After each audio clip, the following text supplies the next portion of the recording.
ದ್ರುಪದ ಸುತೆಯೀ ಪರಿಯ ಶೋಕದೊಳೆದ್ದು ಭೀಮಂಗರುಗಿನೋಡುವಿನೆನುತ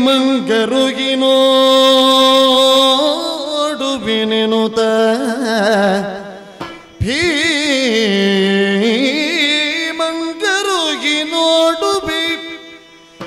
ಎನುತ ರಾತ್ರಿಯುಳ್ ಓರ್ವರರಿಯದೊಲು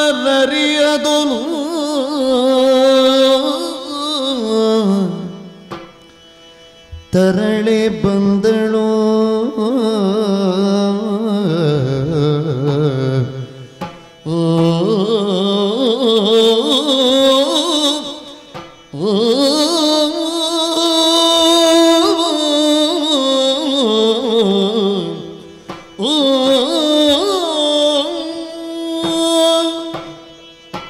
ವಿಧಿ ಅನ್ನುವವನು ನನ್ನ ಕುರಿತಾಗಿ ಇಷ್ಟೂ ನಿಷ್ಕರುಣಿಯಾಗಿ ಹೋದನೆ.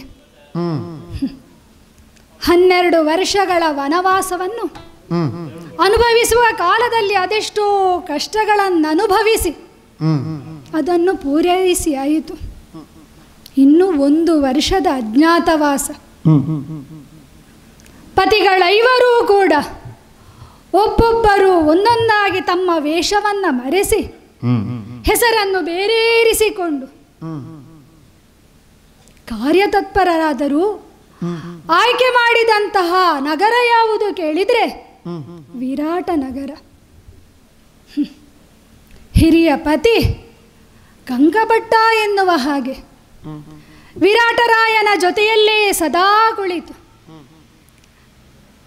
ಧರ್ಮವನ್ನು ಹೇಳುತ್ತಾ ಅವನೊಂದಿಗೆ ಜೂಜಾಟವನ್ನು ಮಾಡುತ್ತಾ ಅವನ ಜೊತೆಗಿರುತ್ತಾರೆ. ಭೀಮಸೇನ ವಲಲ ಎನ್ನುವಂತಹ ಹೆಸರನ್ನಿರಿಸಿಕೊಂಡು ಬಾಣಸಿಗನಾದ.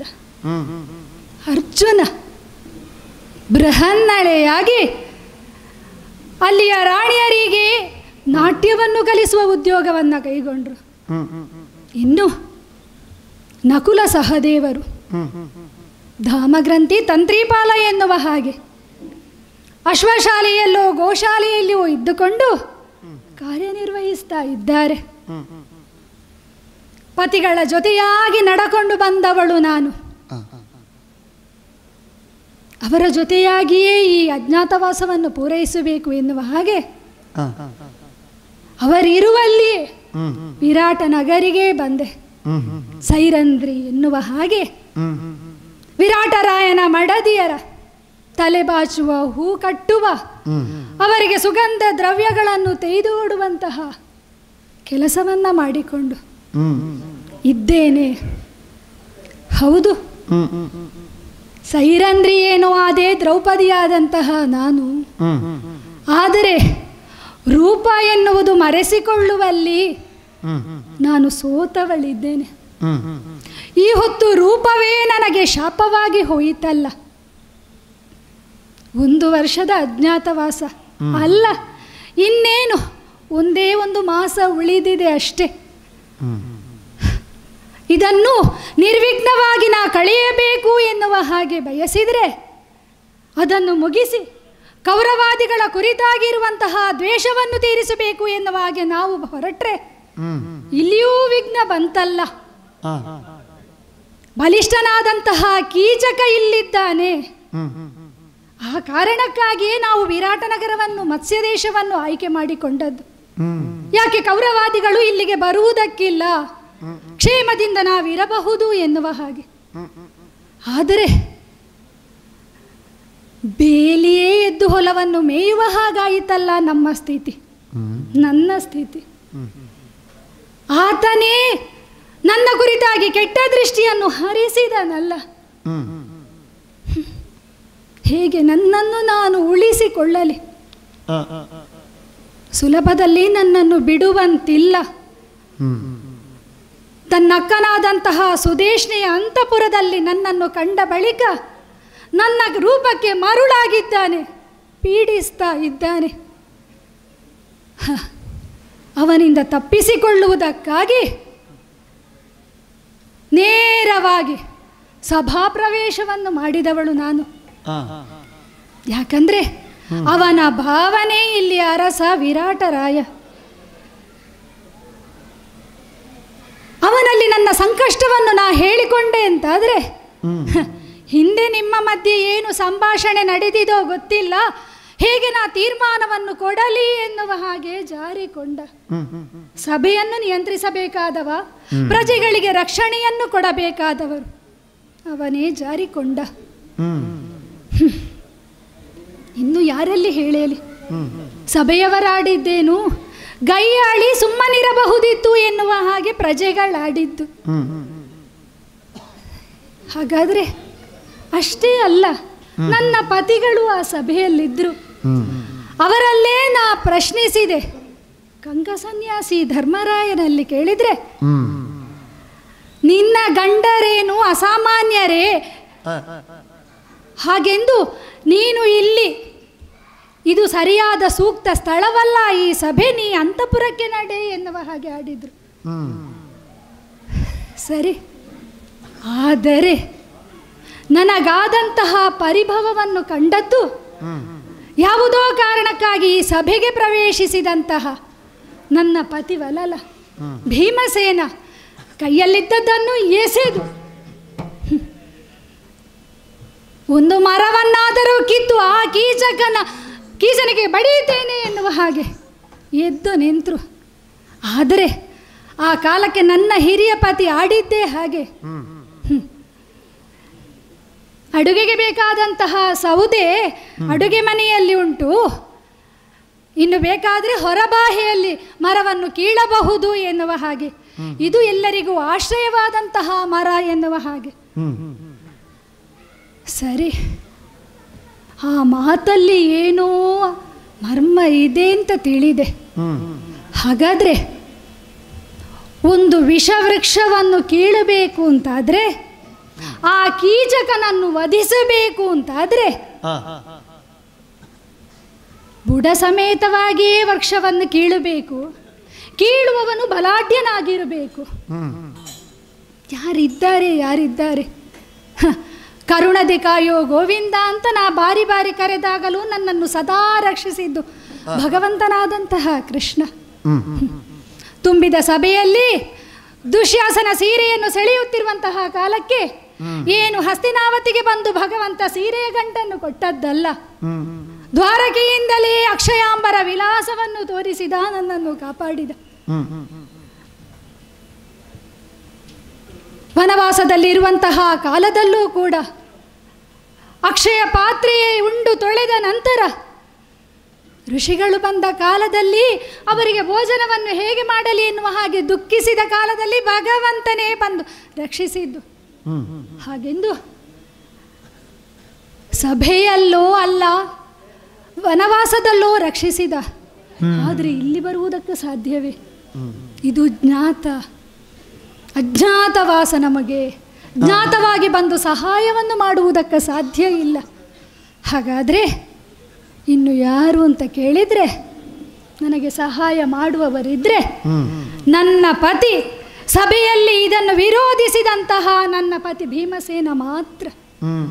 ಹಾಗಾಗಿ ಕೀಚಕನನ್ನು ವಧಿಸುವುದಕ್ಕೆ, ಅವರ ಸಹಾಯವನ್ನು ಪಡೆಯುವುದಕ್ಕಾಗಿ ಪಾಕಶಾಲೆಗೆ ಹೋಗಬೇಕು. ತರಣಿ ಬಂದಳು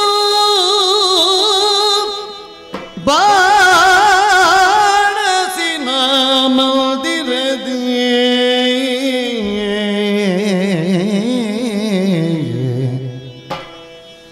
ತರಳಿ ಬಂದಳು ಬಾಣಸಿನ ಮಲ್ದಿರದಿ, ಪಾಕಂಗೈದು ಬಳಲಿದು ಭರದ ನಿದ್ರೆಯೊಳಿರ್ಪ ಭೀಮನ ಕಂಡಳ ಕಾಂತಿ, ಪಾಕಂಗೈದು ಬಳಲಿದು ಭರದ ನಿದ್ರೆಯೊಳಿರ್ಪ ಭೀಮನ ಕಂಡಳ ಕಾಂತಿ.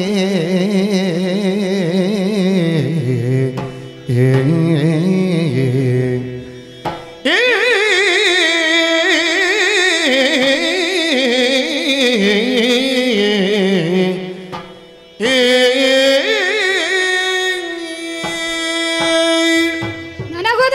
ನನ್ನದಾದಂತಹ ಪರಿಭವವನ್ನು ದೂರ ಮಾಡುವುದಿದ್ರೆ ನನ್ನದಾದಂತಹ ಪತಿ ಭೀಮಸೇನನೇ ಆಗಬೇಕು ಎನ್ನುವ ಹಾಗೆ, ಹೇಳಿಕೊಳ್ಳಬೇಕು ಎನ್ನುವ ಹಾಗೆ ಯೋಚಿಸಿದವಳು ಪಾಕಶಾಲೆಗೆ ಹೋಗಬೇಕು ಎನ್ನುವ ಹಾಗೆ. ಆದರೆ ಪತಿಯಾದಂತಹ ಅರ್ಜುನನಲ್ಲಿ ಹೋಗುವುದೇನೋ ಸುಲಭ. ಬೃಹನ್ನಳೆಯಾಗಿದ್ದಾರೆ, ನನ್ನ ಬಯಸಿದಾಗ ಹೋಗಬಹುದು. ಹಾಗೆಂದು ಪಾಕಶಾಲೆಗೆ ಹೋಗುವುದಕ್ಕೆ ಸಾಧ್ಯವೋ? ನೋಡಿದ ಮಂದಿಗಳು ಆಡುವುದಿಲ್ವೇ? ಈ ಸೈರೇಂದ್ರಿಗೆ ಅಡುಗೆ ಭಟ್ಟರಲ್ಲಿ ಏನು ಮಾತುಕತೆ? ಹೌದು, ಹಗಲು ಹೊತ್ತಿನಲ್ಲಿ ನಾ ಹೋಗುವುದಕ್ಕೆ ಅಸಾಧ್ಯ. ಹಾಗಾದ್ರೆ ಹೋಗುವುದಿದ್ರೆ ರಾತ್ರಿಯ ಹೊತ್ತು ಎಲ್ಲರೂ ಮಲಗಿ ನಿದ್ರಿಸಿದ ಬಳಿಕ ಹೋಗಬೇಕು ಎನ್ನುವ ಹಾಗೆ ಯೋಚಿಸಿ ಯೋಚಿಸಿ ಕೈಯ ಬಳೆಯ ಶಬ್ದವಾಗದಂತೆ, ಕಾಲಿನ ಗೆಜ್ಜೆ ನಿನಾದ ಮಾಡದಂತೆ ಸೆರಗನ್ನು ಹೊದ್ದುಕೊಂಡು ಅತ್ತಿತ್ತ ಅತ್ತಿತ್ತ ನೋಡುತ್ತಾ ಮೆಲ್ಲನೆ ಪಾಕಶಾಲೆಗೆ ಬಂದವಳಿದ್ದೇನೆ. ಭಯ, ಯಾರಾದರೂ ನೋಡಿಯಾರು? ಇಲ್ಲ. ಧೈರ್ಯವನ್ನು ತಂದುಕೊಂಡು ಬಂದದು ನೋಡಿದೆ ಅಂತಾದ್ರೆ ಅಯ್ಯೋ ಪಾಕಶಾಲೆಯ ಅವಸ್ಥೆ. ಒಂದು ಬದಿಯಲ್ಲಿ ಪಾತ್ರೆಗಳ ರಾಶಿಯೇ ಇದೆ, ಮತ್ತೊಂದು ಬದಿಯಲ್ಲಿ ತರಕಾರಿಗಳ ರಾಶಿ, ಮತ್ತೊಂದು ಕಡೆ ಬೂದಿಯ ರಾಶಿ, ಮತ್ತೊಂದು ಕಡೆ ಕೆಂಡದ ರಾಶಿ, ಮತ್ತೊಂದು ಕಡೆ ನೋಡಿದೆ ಅಂತಾದ್ರೆ ನಾಳೆಗೆ ಸಿದ್ಧಪಡಿಸಿದ ಕುರಿಗಳ ಮಾಂಸವನ್ನು ತುಂಡಾಗಿ ಇರಿಸಿದ ರಾಶಿಗಳು. ನನ್ನವರೆಲ್ಲಿದ್ದಾರೆ? ನೋಡಿದೆ ಅಂತಾದ್ರೆ ಇದೆಲ್ಲ ರಾಶಿಗಳ ಮಧ್ಯೆ ಮಲಗಿದ್ದಾರಲ್ಲ. ಚಂದ್ರವಂಶದಲ್ಲಿ ಜನಿಸಿ ಚಕ್ರವರ್ತಿಯ ಸಹೋದರನಾಗಿ ಹಂಸತೂಲಿಕಾ ತಲ್ಪದಲ್ಲಿ ಪವಡಿಸಬೇಕಾದಂತಹ ನನ್ನ ಪತಿ ಬರೀ ನೆಲದಲ್ಲಿ ಮಲಗಿದ್ದಾರಲ್ಲ. ಮಾತ್ರವಲ್ಲ, ಒಂದು ಕೈಯನ್ನು ಹಣೆಯ ಮೇಲಿರಿಸಿಕೊಂಡಿದ್ದಾರೆ, ಮತ್ತೊಂದು ಕೈಯನ್ನು ಹೊಟ್ಟೆಯ ಮೇಲಿರಿಸಿ ಒಂದು ಬಟ್ಟೆಯನ್ನು ಕಣ್ಣಿಗೆ ಮುಚ್ಚಿ ಮಲಗಿಕೊಂಡಿದ್ದಾರೆ. ಬಹುಶಃ ಹೀಗಿರಬೇಕು. ವಿಧಿ ಅನ್ನುವವನು ತನ್ನೇ ಹಣೆಯಲ್ಲಿ ಬರೆದದ್ದನ್ನು ಯಾರೂ ನೋಡಬಾರದು ಎನ್ನುವ ಹಾಗೂ ಹೊಟ್ಟೆಯ ಮೇಲಿರಿಸಿದ ಕೈ, ಅಸಹನೆ, ಕೋಪ, ಅಸಹಾಯಕತೆ, ರೋಷ ಇವೆಲ್ಲವೂ ತನ್ನ ಹೊಟ್ಟೆಯೊಳಗೆ ಇರಲಿ ಎನ್ನುವ ಹಾಗೂ ಅಲ್ಲ. ಕಣ್ಣಿನ ಮೇಲೆ ವಸ್ತ್ರವನ್ನು ಹಾಕಿದ್ದಾರೆ ಅಂತಾದ್ರೆ ಈ ದೃಶ್ಯವನ್ನು ನಾ ನೋಡಲಾರೆ ಎನ್ನುವ ಸಾಂಕೇತಿಕವು.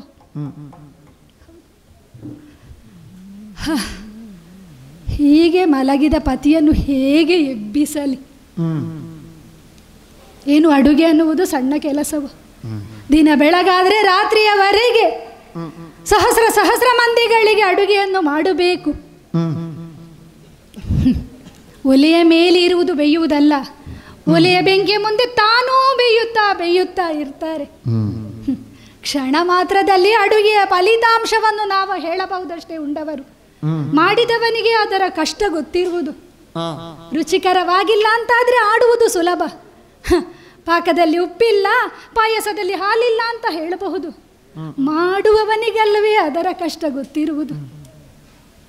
ದುಡಿದು ದಣಿದು ಹಾಯಾಗಿ ಮಲಗಿದ್ದಾರೆ. ಸುರತ ಲತಾಂಗಿಯ ನಿದ್ರೆಯನ್ನು ಆವರಿಸಿದೆ ಇವರಿಗೆ. ನಿದ್ದೆಯ ಪರಿಯನ್ನು ನೋಡಿದ್ರೆ ಪಕ್ಕ ಎಚ್ಚರವಾಗಲಿಕ್ಕಿಲ್ಲ. ಗೊರಕೆಯ ಶಬ್ದವೇ ಗೊತ್ತಾಗುತ್ತದೆ. ಬಹಳ ಆಯಾಸಗೊಂಡು ದಣಿದಿದ್ದಾರೆ. ನಿದ್ರಲತಾಂಗಿಯ ಸುರತ ಸುಖ. ಯಾಕೆ ಅಂತ ಕೇಳಿದ್ರೆ ನಾ ಸನಿಹಕ್ಕೆ ಬಂದರೂ ಇವರಿಗೆ ಎಚ್ಚರವಾಗುತ್ತಾ ಇಲ್ಲ. ಕೈ ಬಳೆ ಶಬ್ದವೂ ಕೇಳುತ್ತಿಲ್ಲ, ಕಾಲಿನ ಗೆಜ್ಜೆಯ ನಿನಾದವು ಅವರಿಗೆ ಕೇಳುತ್ತಿಲ್ಲ. ಹೇಗೆ ಎಬ್ಬಿಸಲಿ? ಎಬ್ಬಿಸಿ ನನ್ನ ಕಷ್ಟವನ್ನು ಹೇಳಿಕೊಂಡ್ರೆ ಇವರ ಕಷ್ಟದ ಮುಂದೆ ನನ್ನ ಕಷ್ಟವೇನು? ಬೇಡ, ಹೋಗುವುದೇ ಹೋಗುವುದಾದ್ರೆ ಆ ಕೀಚಕ ನನ್ನನ್ನು ಬಿಡಲಾರ. ಹಾಗೆಂದು ಎಬ್ಬಿಸಿದ್ರೆ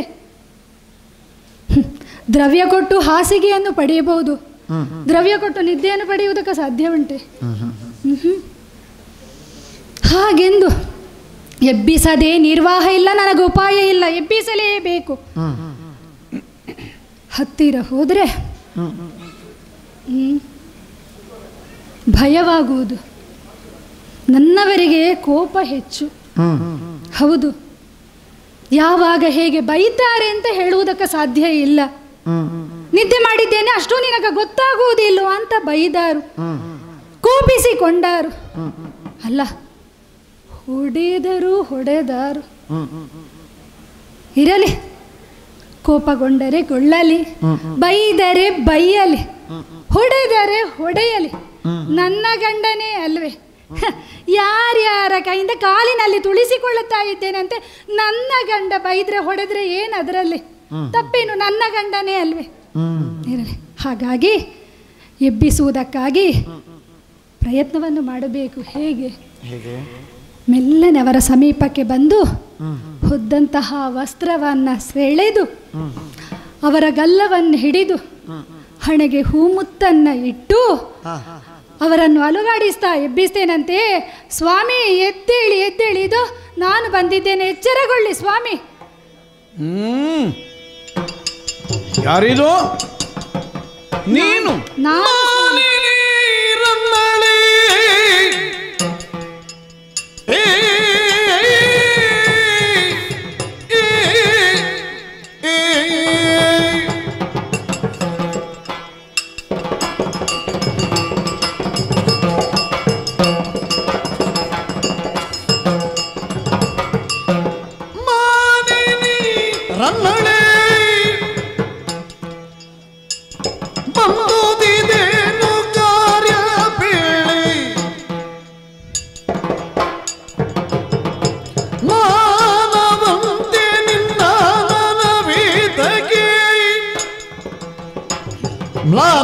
ಮ್ಲಾನವಾಗಿರುವುದಿದೆ ನಿಲದಾಗಿ ಮಾನಿನಿ ರನ್ನಳಿ.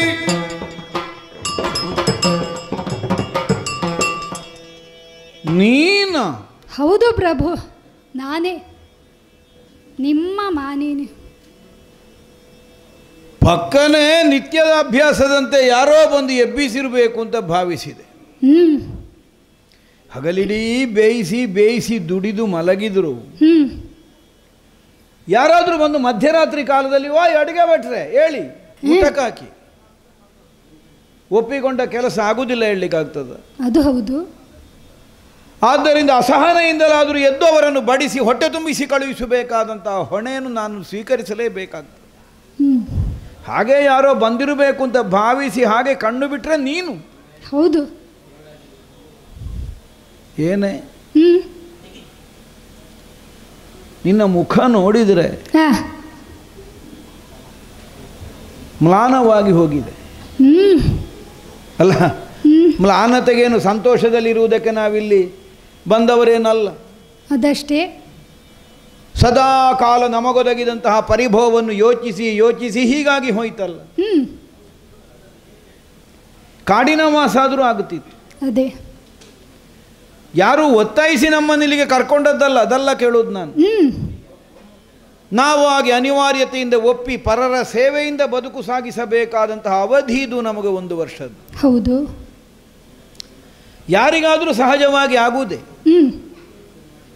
ಇತರರನ್ನು ನಿಯಂತ್ರಿಸಬಲ್ಲ ಸಾಮರ್ಥ್ಯವುಳ್ಳ ನಮಗೆ ಇನ್ನೊಬ್ಬರ ನಿಯಂತ್ರಣದಲ್ಲಿ ನಮ್ಮನ್ನು ಒಪ್ಪಿಸಿಕೊಳ್ಳಬೇಕಾದಂತಹ ಒಂದು ಸ್ಥಿತಿ ಬಂದಂತಹ ಸನ್ನಿವೇಶದಲ್ಲಿ ಅದನ್ನು ಸ್ವೀಕರಿಸುವುದಕ್ಕೆ ಹೇಗೆ ಸಾಧ್ಯ ಆಗುತ್ತದೆ? ಹಾಗೆಂದು ನಡೆಸದೆ ಉಪಾಯ ಉಂಟಾ? ಇಲ್ಲ. ಅನ್ಯತ್ರವಾದಂತಹ ಗತಿಯೇ ಇಲ್ಲ. ಆದ್ದರಿಂದ ಒತ್ತಾಯದಿಂದ ಇದನ್ನು ಒಪ್ಪಿ ನಾವು ನಡೆಸುತ್ತಿರುವಂತಹ ಕಾಲಕ್ಕೆ ಅಂತರಂಗದಲ್ಲಿ ನೋವಿದ್ರೂ ಮುಖದಲ್ಲಾದರೂ ಸಂತೋಷ ಕಾಣಿಸಬೇಕಾಗ್ತದೆ. ಯಾಕೆ ಸದಾ ಕಾಲ ಮುಖದಲ್ಲಿ ದುಮ್ಮಾನವನ್ನೇ ಕಾಣಿಸಿದರೆ ಎಂಥದಪ್ಪ ಇದು ಅಂತ ಪ್ರಶ್ನೆ ಹುಟ್ಟುವುದಿಲ್ವ? ಹೌದು. ಆದ್ದರಿಂದ ಮುಖದಲ್ಲಾದರೂ ತೋರಿಕೆಯ ನಗು ಆದರೂ ಬೇಕಾಗುತ್ತದೆ. ಈಗ ಅದೂ ಇಲ್ಲ. ಯಾವುದೋ ಒಂದು ಸಂಕಟವನ್ನು ತೀವ್ರವಾಗಿ ಅನುಭವಿಸುತ್ತಾ ಇರುವ ವ್ಯಕ್ತಿಯ ಮುಖದಲ್ಲಿ ಆ ದುಃಖದ ನೆರಳು ಹೇಗೆ ಹಾದು ಹೋಗುತ್ತದೆ, ತದ್ರೀತಿಯಲ್ಲಿ ನಿನ್ನ ಮುಖ ಕಾಣಿಸ್ತದೆ.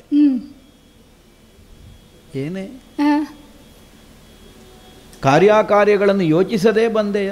ಹ್ಮ್ ಯಾಕಂದರೆ ಆ, ಎಂತಹ ಆಪತ್ತೇ ಬರಲಿ, ಹ್ಮ್ ಮಾನವನ್ನು ಅತಿಕ್ರಮಿಸಿ ನಾವು ಬದುಕುವುದಕ್ಕಿಲ್ಲ. ಇಲ್ಲ. ಹೆಣ್ಣಾದವಳೇ ಹಾಗೆ ಹ್ಮ್ ಮಾನಿನಿ ಅಂತ ಮಾನಿಸಲ್ಪಡುವವಳು. ಆ, ಮಾನಿನಿ ಅಂದರೆ ಅದೇ ಕಾರಣಕ್ಕಲ್ಲೋ ಕರೆಯುವುದು ಹೆಣ್ಣನ್ನು. ಹ್ಮ್ ತನ್ನ ಪರಿಧಿಯನ್ನು ದಾಟಿ ವ್ಯವಹರಿಸದೇ ಇದ್ದವಳು. ಹ್ಮ್ ಅದರಲ್ಲಿಯೂ ಪಾಂಡವರ ಇವರರಸಿಯಾದಂತಹ ನಿನಗೆ ಹ್ಮ್ ಲೋಕದ ಇತರ ನಾರಿಯರಿಗಿಂತ ಹೆಚ್ಚಿನದ್ದಾದಂತಹ ಒಂದು ಸಾಮರ್ಥ್ಯವೂ ಇದೆ, ಹ್ಮ್ ಹೆಗ್ಗಳಿಕೆಯೂ ಇದೆ. ಹ್ಮ್ ಕೆಲವರಿಗೆ ಹೆಗ್ಗಳಿಕೆ ಇರ್ತದೆ, ಸಾಮರ್ಥ್ಯ ಇರುವುದಿಲ್ಲ. ಆ, ಇನ್ನು ಕೆಲವರಲ್ಲಿ ಅಪೂರ್ವವಾಗಿ ಸಾಮರ್ಥ್ಯ ಇರ್ತದೆ, ಹೆಗ್ಗಳಿಕೆ ಬರುವುದೇ ಇಲ್ಲ. ಹ್ಮ್ ನಿನಗೆ ಹಾಗಲ್ಲ, ಹೆಗ್ಗಳಿಕೆ ಉಂಟು, ಸಾಮರ್ಥ್ಯವೂ ಉಂಟು. ಆ, ಯಾಕಂದರೆ ಯಾವಳೇ ಒಬ್ಬಳು ಹೆಣ್ಣು ಹ್ಮ್ ಹೀಗೆ ಸಂಸಾರ ಸಾಗಿಸುವುದಕ್ಕೆ ಈ ಪ್ರಪಂಚದಲ್ಲಿ ಹುಟ್ಟಿದವರಿಗೆ ಸಾಮರ್ಥ್ಯ ಇಲ್ಲ ಅದೇ. ಅಲ್ವೋ? ಹ್ಮ್ ಪತಿಗಳ ಇವರು. ಅದೇ ಹೇಳಿದ್ ನಾನು. ಹ್ಮ್ ಆದರೂ ಎಲ್ಲಿಯೂ ಹ್ಮ್ ತಪ್ಪಿಯೂ ಒಂದು ಮಾನದ ರೇಖೆಯನ್ನು ಉತ್ತರಿಸಿ ನೀನು ವ್ಯವಹರಿಸಲಿಲ್ಲ. ಇದು ಪ್ರಧಾನವಾದದ್ದು. ಹ್ಮ್ ಮಾನಿನಿ ರನ್ನಳು. ಕೇವಲ ಪತಿಗೆ ನಿಷ್ಠಳಾಗಿ ಬದುಕು ಸಾಗಿಸುವುದು ಮಾತ್ರ ನಮಗೀಗ ಕರ್ತವ್ಯ ಅಲ್ಲವಲ್ಲ. ಅಲ್ಲ. ನಾವು ಒಪ್ಪಿದ ವ್ರತಕ್ಕೆ ನಿಷ್ಠವಾಗಿ ಬದುಕಬೇಡ. ಹೌದು. ಎರಡು ವಿಧದ ಅಪಚಾರ ಬರ್ತದೆ. ಹ್ಮ್ ಹೇಗೆ? ಯಾವುದು? ಒಂದು ರಾತ್ರಿ ಕಾಲವೇ, ಹ್ಮ್ ಎಲ್ಲರೂ ನಿದ್ರಿಸಿದ್ದಾರೆ ಅಂತ ಹೇಳಲಿಕ್ಕಾಗ್ತದೆ. ನಾ ಅದು ಎಲ್ಲಿಯಾದರೂ ಅವರ ಇವರ ಒಂದಿಬ್ಬರ ಎಚ್ಚರದಲ್ಲಿದ್ದರೆ ಹ್ಮ್ ನೀನು ಹೊತ್ತಲ್ಲದ ಹೊತ್ತಿಗೆ ಆ, ಪಾಕಶಾಲೆಗೆ ನಾನು ನಿದ್ರಿಸುತ್ತಿರುವಂತಹ ಪ್ರದೇಶಕ್ಕೆ ಆ, ಒಬ್ಬಂಟಿಗಳಾಗಿ ಬಂದೆ ಅಂತಾದರೆ ಏನಾಗ್ತದೆ? ಇಲ್ಲಿದ್ದವರು ನೋಡಿದರೆ ಎಂಥದ್ದಪ್ಪ ಅದು ಪ್ರಶ್ನೆ ಹುಟ್ಟುವುದಿಲ್ವ? ಹುಟ್ಟುತ್ತದೆ. ಹಾಗಿದ್ರೆ ಏನು? ಹ್ಮ್ ನೀನು ಯಾವುದೇ ಉದ್ದೇಶದಿಂದ ಬರಲಿ, ಆ, ಈ ಪ್ರಪಂಚದಲ್ಲಿ ಆ, ಸಂಶಯಕ್ಕೆ ಕಾರಣವಾಗಬಹುದಾದಂತಹ ಚರ್ಯೆಯನ್ನು ನಾವು ಆಚರಿಸುವುದಕ್ಕಿದ್ದವರಲ್ಲ. ಹ್ಮ್ ಸಂಶಯಕ್ಕೆ ಕಾರಣವಾಗುವುದನ್ನು, ಹ್ಮ್ ಈಗ ಇನ್ನೊಬ್ಬರು ಸಂಶಯದಿಂದ ಕಾಣುವಂತಹ ಸ್ಥಿತಿಯನ್ನು ಮಾಡಬೇಕು ಅಂತ ಇಲ್ಲ, ಇಲ್ಲ. ಅವರ ಸಂಶಯಕ್ಕೆ ಕಾರಣವಾಗಬಹುದಾದಂತಹ ಸ್ಥಿತಿಯಲ್ಲಿಯೂ ನಾವು ವ್ಯವಹರಿಸುವ ಹಾಗಿಲ್ಲ. ಆಡುವ ಮಂದಿಗಳು ಇರುತ್ತಾರೆ. ಇಷ್ಟು ಎಚ್ಚರದಿಂದಿರಬೇಕು. ಆ, ತಿಂಗಳು 11 ಆಯಿತು ಇಲ್ಲಿಗೆ ಬಂದು, ಹೌದು.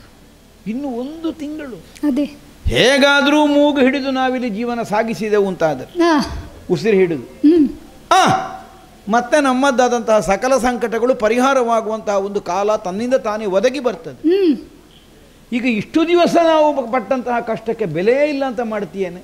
ಹ್ಮ್ ಎಲ್ಲಿ ಆದರೂ ಯಾರಿಗಾದರೂ ಗೊತ್ತಾದರೆ ಆ, ಒಂದು. ಆ, ಇನ್ನೊಂದು, ಹ್ಮ್ ಹೆಣ್ಣಿನ ಶೀಲಕ್ಕೆ ಕೊರತೆ ಬರಬಹುದಾದಂತಹ ಒಂದು ಅಪಾಯ, ಅಪವಾದ, ಹ್ಮ್ ಅಪವಾದದ ಅಪಾಯ ಉಂಟು. ಎಂಥದಂತಪ್ಪ? ಸುಮ್ಮನೆ ಬೆಂಕಿಯೇ ಇಲ್ಲದೆ ಹೊಗೆ ಬರಲಿಕ್ಕಿಲ್ಲ, ಹೀಗಲ್ವ ಲೋಕ ಹೇಳೋದು. ಹೌದು. ಅವ ಒಬ್ಬನೇ ಮಲಗಿರುವಾಗ ಇವಳೊಬ್ಬಳೆ ಹೋಗುತ್ತಾಳೆ ಅಂತ ಆದರೆ ಅರ್ಥ ಎಂಥದ್ದು? ಹ್ಮ್ ಸಾಮಾನ್ಯವಾಗಿ ಪ್ರಪಂಚದಲ್ಲಿ ಹೇಗೆ ಕೇಳಿದರೆ ಹೇಗೆ? ಅವರವರ ಮನೋಭಾವಕ್ಕನುಗುಣವಾಗಿಯೇ ಪ್ರಪಂಚವನ್ನು ಅರ್ಥ ಮಾಡಿಕೊಳ್ಳಿಕ್ಕೆ ಅವನಿಗೆ ಸಾಮರ್ಥ್ಯ ಬರುವುದು, ಅದಕ್ಕಿಂತ ಹೆಚ್ಚು ಬರುವುದಿಲ್ಲ. ಇಲ್ಲ. ಹಾಗಾಗಿ ಅವನ ಮನಸ್ಸಿನಲ್ಲಿದ್ದದೇ ಇನ್ನೊಬ್ಬರ ಮೇಲೆ ಕಾಣ್ತದೆ ಅವನಿಗೆ. ಅಷ್ಟೇ. ಹೆಣ್ಣಿಗೆ ಸಾಕಲ್ಲ ಅಪವಾದ ಬಂದರೆ, ಅದು ಹೌದು. ಏನು ಅಂತ ತಿಳ್ಕೊಂಡಾರು. ಹ್ಮ್ ಹಾಗಾಗಿ ನೀನು ಬರಬೇಕಾದಂತಹ ತಾಣ ಅಲ್ಲ ಇದು. ಆ, ಒಂದು ವೇಳೆ ಹಗಲಿನಲ್ಲಿ ಬಂದರೆ ಆದರೂ ದೊಡ್ಡ ವಿಷಯ ಇಲ್ಲ, ಅದು ರಾತ್ರಿ ಕಾಲದಲ್ಲಿ. ಹ್ಮ್ ಅದು ಆ, ನಾಳಿನ ನಮ್ಮ ಭವಿಷ್ಯಕ್ಕೆ ಮಾರಕವಾಗುವ ಅಪಾಯ ಉಂಟು. ಆದ್ದರಿಂದ ಆ, ಆದಷ್ಟು ಬೇಗ ಇಲ್ಲಿಂದ ಹೋಗುವುದು ಒಳ್ಳೆಯದು. ಯಾಕೆ ಬಂದಿದ್ದು ಇಲ್ಲಿಗೆ ನೀನು? ಎಲ್ಲಿಯಾದರೂ ಇಲ್ಲಿಗ ಇದ್ದಾರೆ ಕೆಲಸದವರು, ಪಾತ್ರೆ ತೊಳೆಯುವವರು, ಮತ್ತೊಂದು ಕಲ್ಲಿ ರಾಶಿ ಬಿದ್ದುಕೊಂಡು ಉಂಟು. ಹೌದು. ಈಗ ಸ್ವಲ್ಪ ಹೊತ್ತಿನಲ್ಲಿ ಇಲ್ಲಿ ಅದರ ನಾರಿಯರು ಬರುವುದಿಲ್ಲ, ಹೇಳಲಿಕ್ಕೆ ಆಗುವುದಿಲ್ಲ ಅಲ್ಲ, ಅವರ ಕೆಲಸಕ್ಕಾಗೋ ಬರ್ತಾರೆ. ಅಲ್ಲಿ ಆಗ ನೀನು ನನ್ನ ಹತ್ರ ನಿಂತುಕೊಂಡು ನೋಡಿದರೆ ಅವರೇನು ಹೇಳಿಯರು ನಾಳೆ ಅಲ್ಲ. ಹಾಗಿದ್ರೆ ಆ, ನಮ್ಮ ಆ, ಒಂದು ನಡತೆಗೆ ಕೊರತೆಯಾಗಿ ಪರಿಣಮಿಸಬಹುದಾದ ಆ, ಒಂದು ಸಂಶಯಕ್ಕೆ ಎಡೆಯಾಗುವಂತಹ ಆಚಾರವನ್ನು ನಾವು ಕೈಗೊಳ್ಳಕೂಡದು, ಅದನ್ನು ಮಾಡಲಿಕ್ಕಿಲ್ಲ. ಆ, ಹಾಗಾಗಿ ಆ. ಏನು ಬಂದೆ ಆದಷ್ಟು ಬೇಗ ಹೇಳಿ ಹೋಗು. ಹೇಳುವುದಕ್ಕೆ ಬಂದದು ಪ್ರಭು. ಹ? ಹ್ಮ್ ಹೌದಾ? ಏನು ಅಂತ ಹೇಳಲಿ ಹೇಳಿ.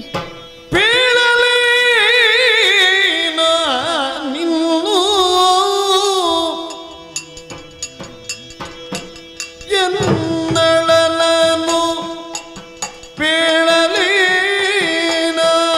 ನಿಲ್ಲು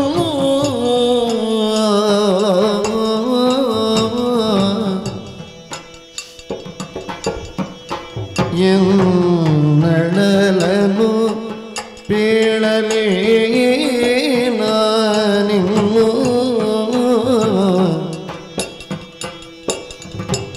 ನಿನ್ನೆ ಕೀಚಕನು ಎಂದೆನಿ ಪೋರ್ವ ಕುಂದಿ ಒದೆದ ಎಲ್ಲನೂ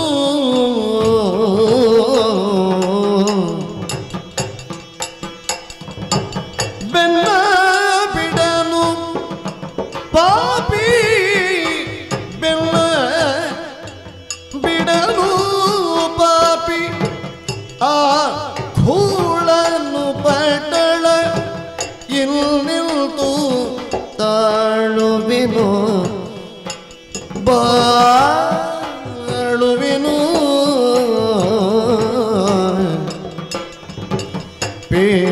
ಪೇಳೆಯೇನ ನಿಮ್ಮ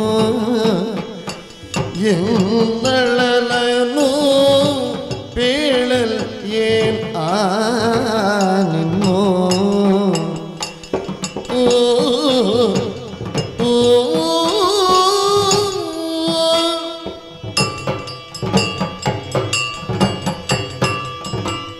ಪ್ರಭು ಹ್ಞೂ ಮಾನಿನಿ ಅಂತ ಆಡಿದ್ರಿ.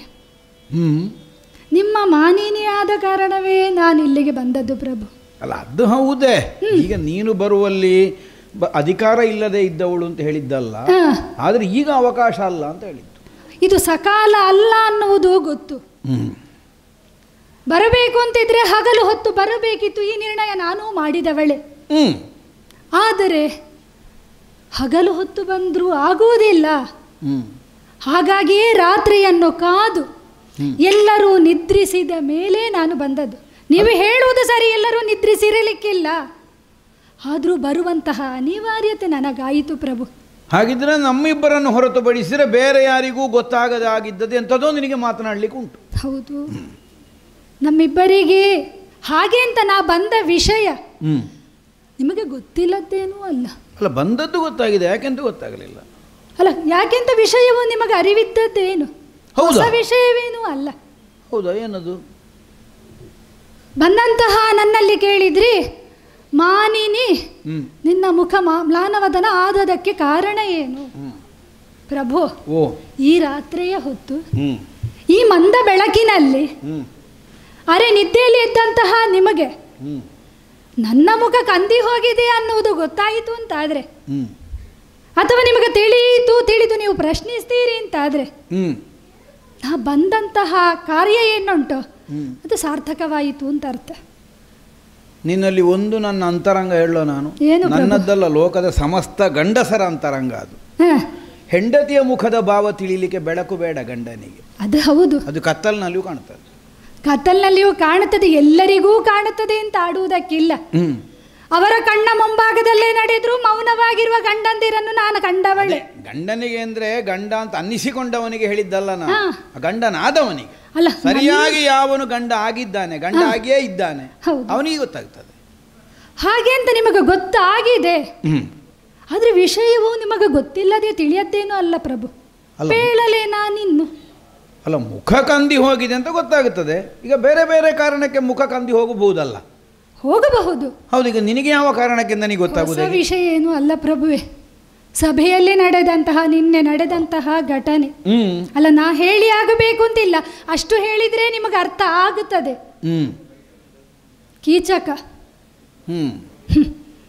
ಸಭೆಯಲ್ಲಿ ನನ್ನ ತುರುಬನ್ನು ಹಿಡಿದು ನೆಲಕ್ಕೆ ಒರಗಿಸಿದ ಹುಡಿಧೂಳಿನಲ್ಲಿ ನನ್ನ ಸೊಂಟಕ್ಕೆ ಒದ್ದನಲ್ಲ ಪ್ರಭುವೆ. ಕಣ್ಣಾರೆ ಈ ದೃಶ್ಯವನ್ನು ಕಂಡವರು ನೀವೆಲ್ಲ. ಏನು ನಿನ್ನೆ ದಿನ ಮಾತ್ರ ಅಲ್ಲ ಪ್ರಭುವೆ, ಅದು ಕೆಲ ದಿನಗಳಾಯಿತು ಅವನ ಉಪಟಳ. ದಾರಿಯಲ್ಲಿ ನಡೆಯುವುದಕ್ಕೆ ಸಾಧ್ಯವಾಗುತ್ತಾ ಇಲ್ಲ, ಒಬ್ಬಳೇ ಸಂಚರಿಸುವುದಕ್ಕೆ ಅಸಾಧ್ಯವಾಗುತ್ತಾ ಇದೆ. ನಡೆಯುವ ಕಾಲಕ್ಕೆ ಅಡ್ಡಗಟ್ಟುತ್ತಾನೆ, ಅವಾಚ್ಯ ನುಡಿಗಳನ್ನಾಡ್ತಾನೆ, ಅಶ್ಲೀಲವಾಗಿ ವರ್ತಿಸ್ತಾನೆ ಪ್ರಭು. ನನಗವನ ಉಪಟಳವನ್ನು ಸಹಿಸುವುದಕ್ಕೆ ಅಸಾಧ್ಯವಾಗುತ್ತಾ ಉಂಟು. ಏನು ಮಾಡೋಣ, ಕೆಲವು ಸಲ ಅಸಹಾಯಕತೆಯನ್ನು ನಮ್ಮ ಜಾಣ್ಮೆಯಿಂದ ನಾವೇ ಪರಿಹರಿಸಿಕೊಳ್ಬೇಕಷ್ಟೇ, ಬೇರೆ ದಾರಿ ಇಲ್ಲ ಅದಕ್ಕೆ. ಯಾಕೆಂದರೆ ಇದನ್ನೀಗ ಒಪ್ಪಿಕೊಳ್ಳುವುದು ನಮಗೆ ಅನಿವಾರ್ಯವಾಗಿ ಹೋಗಿದೆ. ಅಲ್ಲ, ನಮ್ಮ ರಕ್ಷಣೆಯನ್ನು ನಾವು ಮಾಡಿಕೊಳ್ಳಬೇಕು ಹೇಳುದು ನಾನು. ಹೌದು. ಈಗ ಒಪ್ಪಿಕೊಳ್ಳದೆ ವಿಧಿ ಉಂಟಾ? ಇಲ್ಲ.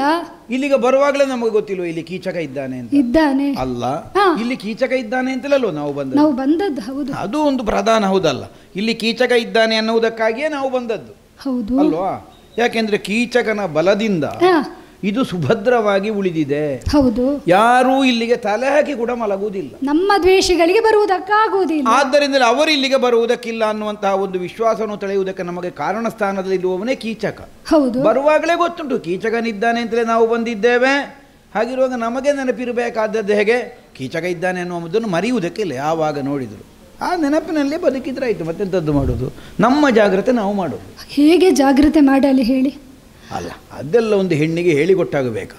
ಈಗ ಎಲ್ಲಿ ಹೋದ್ರೂ ನನ್ನನ್ನು ಅಡ್ಡಗಟ್ಟುತ್ತಾನೆ ಅಂತಾದ್ರೆ, ತಡೀತಾನೆ ಅಂತಾದ್ರೆ, ನನ್ನ ರಕ್ಷಣೆಯನ್ನು ನಾನು ಯಾರಲ್ಲಿ ಹೇಳಿಕೊಳ್ಳಲಿ?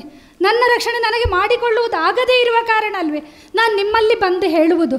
ಅಲ್ಲ, ಹಾಗಲ್ಲ, ಹೇಳಿಕೊಳ್ಳಿ. ರಕ್ಷಕರೇ ಇಲ್ಲ ಅಂತ ಏನಿಲ್ಲಲ್ಲ, ಇದ್ದಾರೆ. ಈಗ ನೀನು ಇಲ್ಲಿ ಊಳಿಗಕ್ಕೆ ಸೇರಿದ್ಯಾರೊಂದಿಗೆ? ಅವರಲ್ಲಿಯೂ ಆಡಿ ಆಯಿತಲ್ವ. ಸುದೇಶ್ನೆ ಇದ್ದಾಳೆ, ಅವನ ಅಕ್ಕನೇ ಇದ್ದಾಳೆ. ಕೀಚಕನ ಅಕ್ಕನೇ ಅಲ್ವಾ? ಹೌದು. ಸುದೇಶ್ನೆಯಲ್ಲೇ ಕೆಲಸಕ್ಕೆ ಸೇರಿದ್ದೀನಿ. ತನ್ನ ತಮ್ಮನನ್ನು ಅವಳು ನಿಯಂತ್ರಿಸುವುದಕ್ಕೆ ಅಸಮರ್ಥಳಾಗಿಯೇ ಉಳಿದಿದ್ದಾಳೆ ಪ್ರಭು. ಅಥವಾ ನೀನು ಊಳಿಗಕ್ಕೆ ಸೇರುವಾಗಲೇ ನಿನ್ನ ನಿಯಮವನ್ನೆಲ್ಲ ಹೇಳಿ ಅಲ್ವೋ ಸೇರಿದ್ದು? ಹೇಳಿದ್ದೇನೆ. ಪರಶಯ್ಯ ಗಮನ, ಪರೋಚಿಷ್ಟ ಭೋಜನ, ಪರರ ಪಾದ ಪ್ರಕ್ಷಾಳನ ಮಾಡುವುದಿಲ್ಲ. ಅದನ್ನು ಮತ್ತೆ ಮತ್ತೆ ಆಗಾಗ ನೆನಪು ಮಾಡಿದ್ರೆ ಆಯ್ತು. ನೆನಪು ಮಾಡಿದ್ರೆ ಅವ ಕೇಳಬೇಕಲ್ಲ.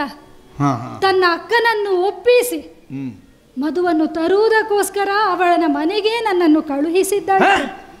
ಹೌದು. ನೀನು ಮಧುವನ್ನು ನನಗೆ ತರತಕ್ಕದ್ದು ಎನ್ನುವ ಹಾಗೆ ಆಜ್ಞಾಪಿಸಿದ್ಲು ಪ್ರಭು. ಅಲ್ಲ, ಆಗುವುದಿಲ್ಲ ಅಂತಂದ್ರೆ ಆಗುವುದಿಲ್ಲ ಅಂದ್ರೆ ಆಗಲ್ಲ. ಒಡತಿ ಹೇಳಿದ್ದಾನೆ, ಆಗುವುದಿಲ್ಲ ಹೇಳಲಿಕ್ಕೆ ಆಗುವುದಿಲ್ಲ. ನೀನು ಹೇಳ್ಬೋದಿತ್ತಲ್ಲ, ನಿನಗೆ ತೊಂದರೆ ಕೊಡ್ತಾ ಇದ್ದಾನೆ. ಕೆಲವು ಸಲ ಏನಾಗ್ತದೆ ಕೇಳಿದ್ರೆ, ಈ ಹೆಣ್ಮಕ್ಳು ಗಂಡಸರಿಂದ ಆಗುವಂತಹ ತೊಂದರೆಯನ್ನು ಹೇಳುವುದೇ ಇಲ್ಲ. ಹೇಳದೇ ಇದ್ರೆ ಗೊತ್ತಾಗುದು ಹೇಗೆ? ಈಗ ಹೇಳಬೇಡುವ ನೀನು ಸುದೇಶ್ನೆ? ಮೊದಲೇ ಆಡಿದ್ದೇನೆ ನಾನು ಯಾವ ಪರಿಸ್ಥಿತಿಯಲ್ಲಿದ್ದೇನೆ ಎನ್ನುವುದು. ಮಾತ್ರವಲ್ಲ, ಹೇಳಿದ್ದೇನೆ ನಾ ತಮ್ಮನಲ್ಲಿಗೆ ಹೋಗುವುದಿಲ್ಲ ಎನ್ನುವ ಹಾಗೆ ನಿರಾಕರಿಸಿದವಳಿದ್ದೇನೆ. ಹೋಗತಕ್ಕದ್ದು ಅಂತ ಅವಳು ಆಜ್ಞೆ ಮಾಡಿದ್ರೆ ನಾ ವಿರೋಧಿಸುವುದಕ್ಕೆ ಹೇಗೆ ಸಾಧ್ಯ? ಅಲ್ಲ, ಈಗ ಹೋಗತಕ್ಕದ್ದು ಅನ್ನುವಾಗ ಅವಳು ಹೇಳಿದ್ರು ಅಲ್ಲ, ಹೋಗುವ ನೀನು ಆಲೋಚನೆ ಮಾಡಬೇಡ್ವಾ? ಹೋಗತಕ್ಕದ್ದು ಅಂದ್ರೆ ಹೋದ್ರೆ ಅಪಾಯ ಬರ್ತದೆ ಅಂತ ಗೊತ್ತುಂಟು. ಹಾಗಾದ್ರೆ ಹೋಗದೇ ಇರುವುದಕ್ಕೆ ಸಾಧ್ಯ ಉಂಟೆ ಹೇಳಿ? ಅಲ್ಲ, ಈಗ ನೀನು ಮೊದಲೇ ಹೇಳಿದ್ಯಲ್ಲ, ಹೇಳಿದ ಎಲ್ಲಾ ಉದ್ಯೋಗ ಮಾಡ್ತೇನೆ, ಆದರೆ ಪರಶಯ್ಯ ಗಮನ, ಪರೋಚಿಷ್ಟ ಭೋಜನ, ಪಾದ ಪ್ರಕ್ಷಾಳನ ಮಾಡಲ್ಲ, ಈ ನಿಯಮ ಅಲ್ಲ ನೀನು ಮೊದಲೇ ಹೇಳಿದ್ದಿ. ಈಗ ಆ ನಿಯಮದ ಒಳಗಲ್ವ ನಿನ್ನನ್ನು ಊಳಿಗಕ್ಕೆ ಇಟ್ಟುಕೊಂಡದ್ದು. ಅದನ್ನೇ ಕೇಳುದಪ್ಪ ಸುದೇಶ್ನೆಗೆ. ಅಲ್ಲಿ ಹೋದ್ರೆ ನಮಗೆ ಹೀಗೀಗ ಆಗ್ತದೆ, ಅವ ಅಲ್ಲಿಗೆ ಬರ್ಲಿಕ್ಕೆ ಹೇಳುದು ನನ್ನ ಬೇರೆ ಎಂತದ್ದಕ್ಕೂ ಅಲ್ಲ, ಅವನ ಹಾಸುಗೆಗೆ ಕರೀತಾ ಇದ್ದಾನೆ, ನಾನು ಮೊದಲೇ ಹೇಳಿದ್ದೇನೆ ಹೋಗುವುದಿಲ್ಲ ಅಂತ ಹೇಳ್ಬೋದಿತ್ತಲ್ಲ. ಗಂಧರ್ವರು 5 ಮಂದಿ ನನ್ನ ಪತಿಯರಿದ್ದಾರೆ ಅಂತಲೂ ನಾನು ಆಡಿದೆ. ನನಗೆ ಮಾಡಿದಂತಹ ಅನ್ಯಾಯಕ್ಕೆ ಅವರು ಬಂದವನನ್ನು ಕೊಲ್ಲುತ್ತಾರೆ ಅಂತಲೂ ಆಡಿದೆ. ಅವಳು ಹೇಳಿದ್ಲು, ಸತ್ರೆ ಸಾಯಿಲಿ ನನ್ನ ತಮ್ಮ, ಅಡ್ಡಿಲ್ಲ ನೀ ಹೋಗತಕ್ಕದ್ದು. ಅಲ್ಲ, ತಮ್ಮ ಸತ್ರೆ ಸಾಯಿಲಿ ಅಂತ ಅವಳಿಗಿರ್ಬೋದು, ಈಗ ನಿನ್ನನ್ನು ಕೊಲ್ಲಿಕ್ಕೆ ಆಗುದಿಲ್ಲ ಅಲ್ಲ. ನೀನೀಗ ಬಂದಲ್ಲಿ ಅವಳನ್ನು ಒಡತಿ ಅಂತ ಒಪ್ಪಿ ಸ್ವೀಕರಿಸಿದ ಮೇಲೆ ಹೌದು, ಈಗ ನಿನಗೊಂದು ರಕ್ಷಣೆ ಕೊಡುವ ಹೊಣೆ ಇಲ್ವಾ? ಅಷ್ಟಕ್ಕೂ ಒಡತಿ ಹೇಳಿದ್ದಾಳೆ ಅನ್ನೋ ಹಾಗೆ ನೀನೊಂದು ಗೌರವದಿಂದ ಹೊರಟೆ ಅಂತ ಇಟ್ಟುಕೊಳ್ಳುವ. ಈಗ ಒಡತಿ ಅನ್ನುವ ಹಾಗಂತ ಭಾವದಿಂದ ನೀನು ಸ್ವೀಕರಿಸಿದ್ರು ಅಲ್ಲಿಗೆ ಹೋದ್ರೆ ಅಪಾಯ ಬಂದಿದ್ದು ನಿನಗೆ ಗೊತ್ತಿಲ್ವಾ? ಗೊತ್ತಿದೆ ಪ್ರಭು, ಆದರೂ ಅವಳ ಮಾತನ್ನು ನಿರಾಕರಿಸಕೂಡದು ಎನ್ನುವ ಹಾಗೆ ನಾ ಹೋದೆ. ಅಲ್ಲ, ಹೋಗುವಾಗ ಈಗ ನಿನಗೆ ಭರವಸೆ ಅಂತದ್ದಪ್ಪ? ಸೂರ್ಯನಾರಾಯಣನನ್ನು ಪ್ರಾರ್ಥಿಸಿದೆ ಪ್ರಭುವೆ, ಭಗವಂತನೇ ನೀನೇ ರಕ್ಷಿಸಬೇಕು ಎನ್ನುವ ಹಾಗೆ ಅವನ ಮೇಲೆ ಸರ್ವಭಾರವನ್ನು ಹೇರಿ ನಾ ಕೈ ಮುಗಿದು ಹೋದೆ.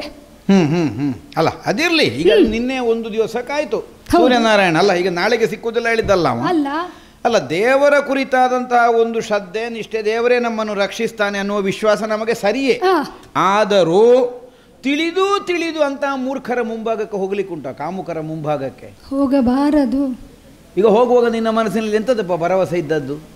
ಪತಿಗಳರು ನಿನ್ನಂತಹ ವಲ್ಲಭರಿದ್ದಾರಲ್ಲ, ಆ ಭರವಸೆಯನ್ನೇ ಹೊತ್ತು ಹೋದವರು. ನಿನ್ನಂತ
ಪಾಂಚಾಲೆ, ನಿಮ್ಮಂತಹ 5 ಪತಿಯನ್ನು ನಾ ಹೊಂದಿದವಳು.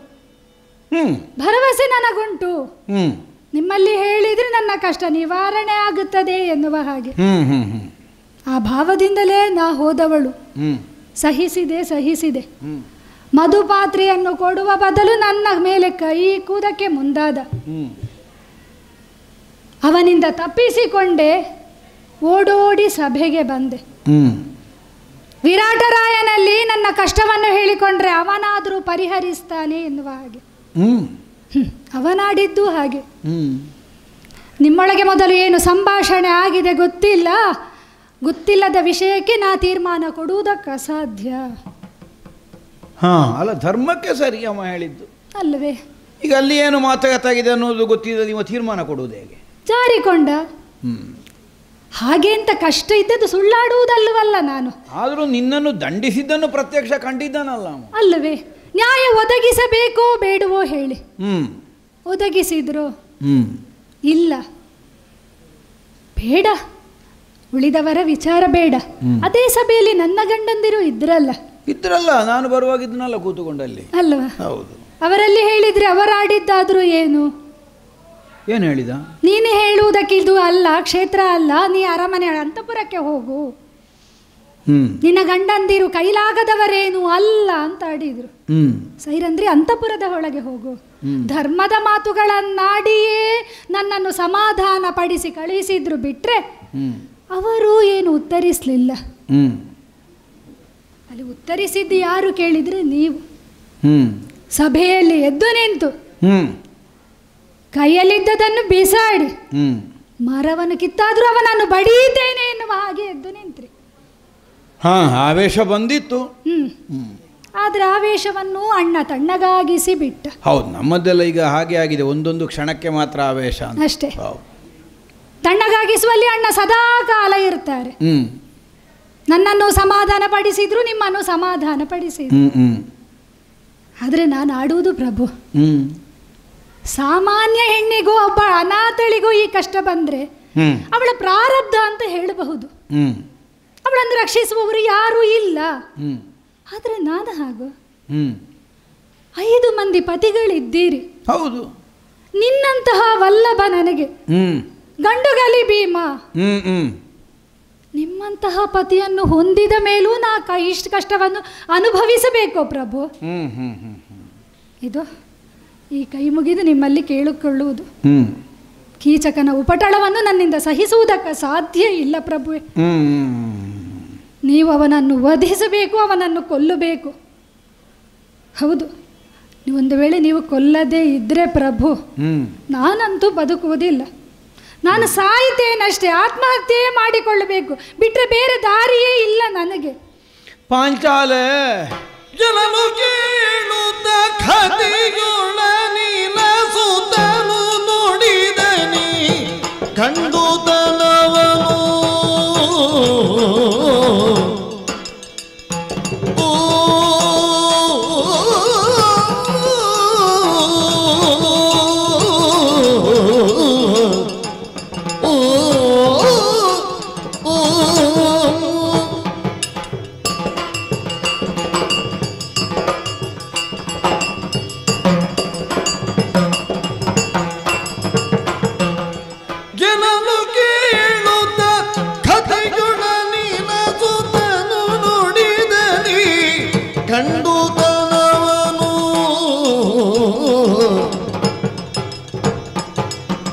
ವನಿತೆ ಸುಡು ಬೇಡದಿರು ತನ್ನೋಳು ಮನೆಗೆ ತೆರಳು.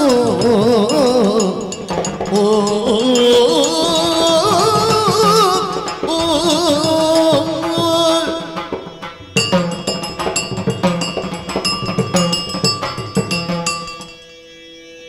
ಪಾಂಚಾಲೆ ಸ್ವಾಮಿ, ಕೀಚಕನಿಂದ ಒದಗಿ ಬಂದಂತಹ ಸಂಕಟವನ್ನು ದೂರಿಕೊಳ್ಳುವುದಕ್ಕಾಗಿ ನನ್ನ ಮುಂಭಾಗಕ್ಕೆ ಬಂದಿದ್ದಿ. ಹೌದು ಪ್ರಭು. ಅಲ್ಲ, ಸಹಜವೇ. ಹೆಣ್ಣಾದವಳು ಸ್ವಾಭಾವಿಕವಾಗಿ ಅಬಲೆ ಅಂತ ಕರೆಯಿಸಿಕೊಳ್ಳುವವಳು. ಅಬಲೆ ಅಂದರೆ ದುರ್ಬಲೆ ಅಂತ ಅರ್ಥ ಅಲ್ಲ, ಅಬಲೆ ಅಲ್ವ. ಬಳ್ಳಿ ಬಲವಾಗಿಯೇ ಬೆಳೆದಿರ್ತದೆ, ಆದರೂ ಅದರದ್ದಾದ ಸಾಮರ್ಥ್ಯದಿಂದಲೇ ಅದಕ್ಕೆ ಮೇಲೆ ಇರಲಿಕ್ಕಾಗುವುದಿಲ್ಲ. ಮರದ ಆಶ್ರಯ ಬೇಕು. ಮೇಲೆ ಏರಬೇಕು ಅಂತ ಆದರೆ ಏನು ಬೇಕು? ಒಂದು ಬಲವಾದ ಮರದ ಆಶ್ರಯವನ್ನೋದು ಹೊಂದಬೇಕು. ಹೌದು, ಆಗ ಮೇಲೆ ಏರುವುದಕ್ಕೆ ಸಾಧ್ಯ ಆಗುತ್ತದೆ. ಹೆಣ್ಣನ್ನು ಲತಾಂಗಿಯನ್ನು ಹಾಗೆ ಸಂಬೋಧಿಸುವುದು ಈ ಉದ್ದೇಶದಿಂದಲೇ. ದೃಢವಾದಂತಹ ವೃಕ್ಷದಂತೆ ಒಂದು ಆಶ್ರಯ ಸಿಕ್ಕದೇ ಹೋದರೆ ತನ್ನ ಬದುಕಿನ ಪ್ರಗತಿಯನ್ನು ಕಂಡುಕೊಳ್ಳುವಲ್ಲಿ ಹೆಣ್ಣು ಅಸಮರ್ಥಳಾಗಿ ಹೋಗುತ್ತಾಳೆ.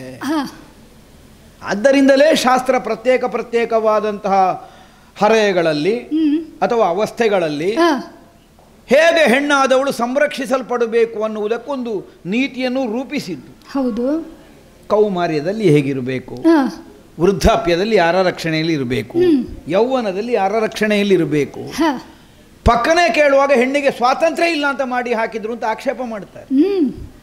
ಅದು ನಿಜವಾಗಿ ವಿಚಾರವಾದಿಗಳಲ್ಲ, ಅವಿಚಾರವಾದಿಗಳು. ವಿಚಾರ ಇಲ್ಲದೇ ಇದ್ದವರು ಹೇಳುವುದಾಗೆ. ವಿಚಾರ ಇದ್ದವರೇನು ಹೇಳ್ತಾರೆ?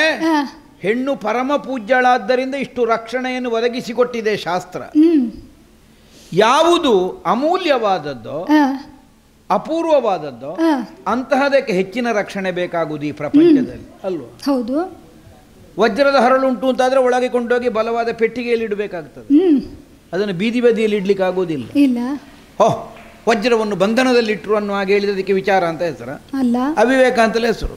ಯಾಕೆ ಇಟ್ಟಿದ್ದಾರೆ ಅನ್ನೋದನ್ನು ತಿಳಿಬೇಡ. ಹೆಣ್ಣು ರಕ್ಷಿಸಲ್ಪಡಬೇಕಾದದ್ದು ಅನ್ನೋದು ಈ ಕಾರಣಕ್ಕೆ. ಹೆಣ್ಣುತನಕ್ಕೆ ಶಾಸ್ತ್ರ ಕಲ್ಪಿಸಿದ ಮೌಲ್ಯ ಅದು. ಆಪತ್ತು ಬಂದಿದೆ, ಅನಿವಾರ್ಯ ಆಯಿತು. ಏನು ಮಾಡಬೇಕು? ಯಾರು ತನ್ನ ರಕ್ಷಕ ಸ್ಥಾನದಲ್ಲಿದ್ದಾರೆ ಅವರಲ್ಲಿ ಹೋಗಿ ಹೇಳಬೇಕು. ನೀನು ಹೇಳಬೇಕಾದದ್ದು ಸಹಜವೇ, ಆದರೆ ಹೇಳಬೇಕು. ಯಾಕೆ? ತನ್ನನ್ನು ಸಂರಕ್ಷಿಸುತ್ತಾರೆ ಈ ವಿಶ್ವಾಸ ಇದ್ದದ್ದರಿಂದಲೂ ಹೇಳು, ಭರವಸೆಯಿಂದಲೇ ಆಡುವುದು. ಈಗ ಒಬ್ಬಳು ಸತಿಯಾದವಳು ತನಗೆ ಆಪತ್ತು ಒದಗಿದ ಕಾಲದ ಗಂಡನಲ್ಲಿ ಹೇಳಬೇಕು. ಯಾಕೆ ಗಂಡನಲ್ಲಿ ಹೇಳಬೇಕು? ತನ್ನನ್ನು ಆಪತ್ತಿನಿಂದ ಸಂರಕ್ಷಿಸುವಲ್ಲಿ ಅವನ ಗಂಡುತನ ವಿನಿಯೋಗ ಆಗುತ್ತದೆ ಈ ವಿಶ್ವಾಸದಿಂದಲೂ ಹೇಳುವುದು. ಹೌದು. ಗಂಡುತನವೇ ಇಲ್ಲದೆ ಇದ್ದವನಲ್ಲಿ ಹೇಳಿ ಪ್ರಯೋಜನ ಉಂಟಾ? ಗಂಡುತನವೇ ಇಲ್ಲ ಅವನಲ್ಲಿ ಹೇಳಿ ಪ್ರಯೋಜನ ಉಂಟಾ? ಗಂಡುತನ ಅಂತೆ ನಿನ್ನಂಥ ವಲ್ಲಭರು. ಮೊದಲಿಗೆ ವ್ಯಂಗ್ಯವಂತ ಭಾವಿಸಿದೆ ಆ ಪ್ರಯೋಗ.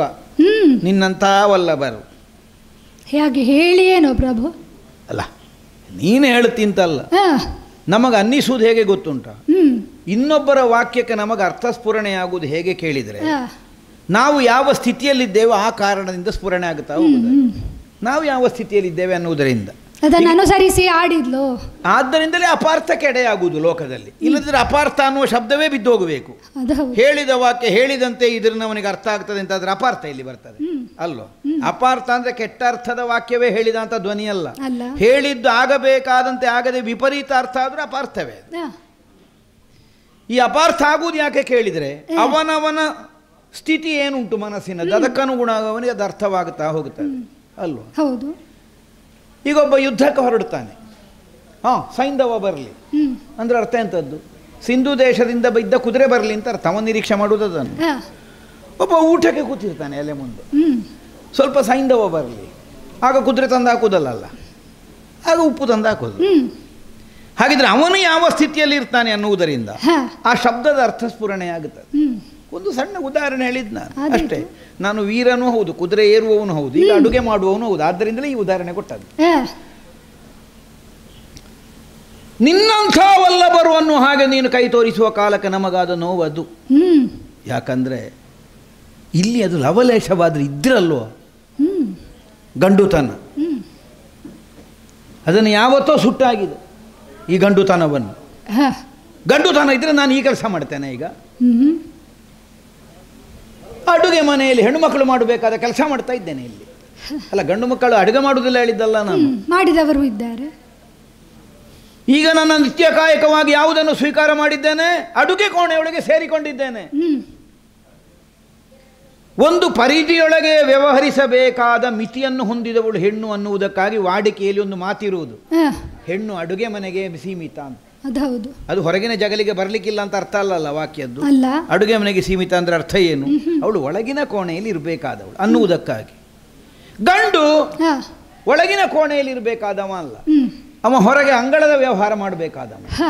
ಈಗ ನಾನೇನಾಗಿದ್ದೇನೆ, ಹೆಣ್ಣಿರಬೇಕಾದ ಜಾಗದಲ್ಲಿ ನಾನಿದ್ದೇನೆ, ಅಡುಗೆ ಕೋಣೆಯಲ್ಲಿ. ಮತ್ತಿದು ಗಂಡುತನವ, ಸುಡು ಗಂಡುತನವ.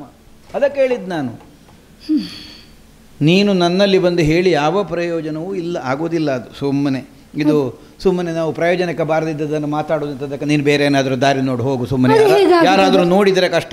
ಅದೆಂಥದ್ದು ಅಲ್ಲಿ ಅಡುಗೆ ಭಟ್ರು ಮತ್ತೆ ಅಲ್ವಾ? ಅಲ್ಲ, ಅದು ತಿಳಿದೇ ನಾ ಬಂದದ್ದು. ಹೇಳುವವರು ಹೇಳ್ತಾರೆ ಅನ್ನುವ ಭಯದಿಂದಲೇ ನಾ ಬಂದದ್ದು ಅಲ್ವಾ? ಅಲ್ಲವೇ? ಹಾಗೆಂದ ನಿಮ್ಮಲ್ಲಿ ಹೇಳಿದ್ರೆ ಮತ್ತೆ ಯಾರಲ್ಲಿ ಹೇಳಬೇಕು ಸ್ವಾಮಿ? ಏನು ಬೇರೆ ಯಾರು ಇಲ್ವ ನನಗೆ ಹೇಳಲಿಕ್ಕೆ? ಯಾರಿದ್ದಾರೆ? ನಾನು ಮಾತ್ರ ಇರುವುದಾ? ಈಗ ಹೇಳಿದ್ ನಾನು. ಈಗ ಲೋಕದಲ್ಲಿ ಅಲ್ವಾ, ಹೆಣ್ಣಾದವಳು ತನ್ನ ಸಂಕಟವನ್ನು ಯಾರಲ್ಲಿ ಹೇಳಬೇಕು? ಗಂಡನಲ್ಲೇ ಹೇಳಬೇಕು. ಗಂಡನಲ್ಲಿ ಹೇಳಬೇಕು. ಹೌದು.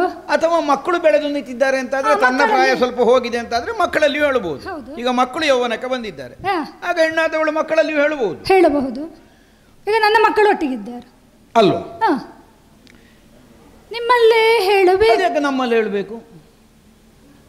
ಗಂಡರಲ್ಲಿ ಆಡದೆ ಮತ್ತೆ ಯಾರಲ್ಲಿ ಆಡಬೇಕು? ಅಲ್ಲ, ಗಂಡಂದಿರು ಇದ್ದಾರೆ. ಅಲ್ಲ ಸರಿ, ಅದು ಗಂಡ ಮಾತ್ರ ಇರುವ ಹೆಣ್ಣಲ್ಲೂ ಆಲೋಚನೆ ಮಾಡಬೇಕಾಗ. ಗಂಡಂದಿರು ಇರುವ ಹೆಣ್ಣೇನು ಮಾಡಬೇಕು? ಇನ್ನೊಬ್ಬರಲ್ಲಿ ಹೇಳಬೇಕು ಅಂತ ಹೇಳ್ಬಹುದಲ್ಲ. ಈಗ ನಾನೊಬ್ಬ ಇರುವುದಲ್ಲ, ಈಗ ನಾನು ಅವರಲ್ಲಿ ಹೋಗಬೇಕು ಅಂತ ನೀವು ಆಡುವುದಾ? ಹೌದು. ಪತಿಗಳಿವರು ಪ್ರತಿಮ ಸಾಹಸರು ನೋಡುವರಿ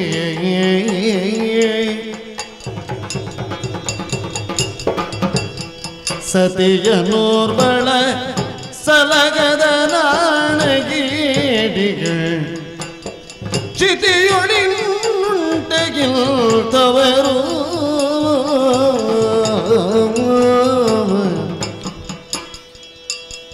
ಮೊದಲೊಂದು ಬಾರಿ ಕೌರವನು ಮಾನವ ಕೊಂಡ ನುದಿದು ನಿಲ್ದಿ ಪಾಪಿ ಕಳವು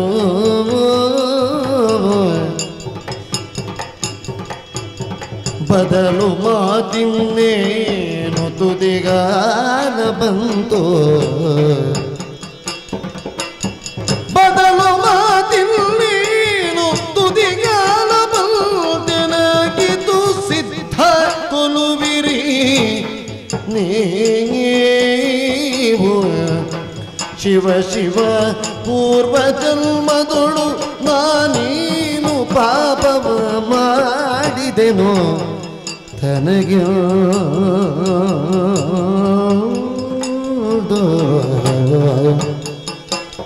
ಶಿವ ಶಿವ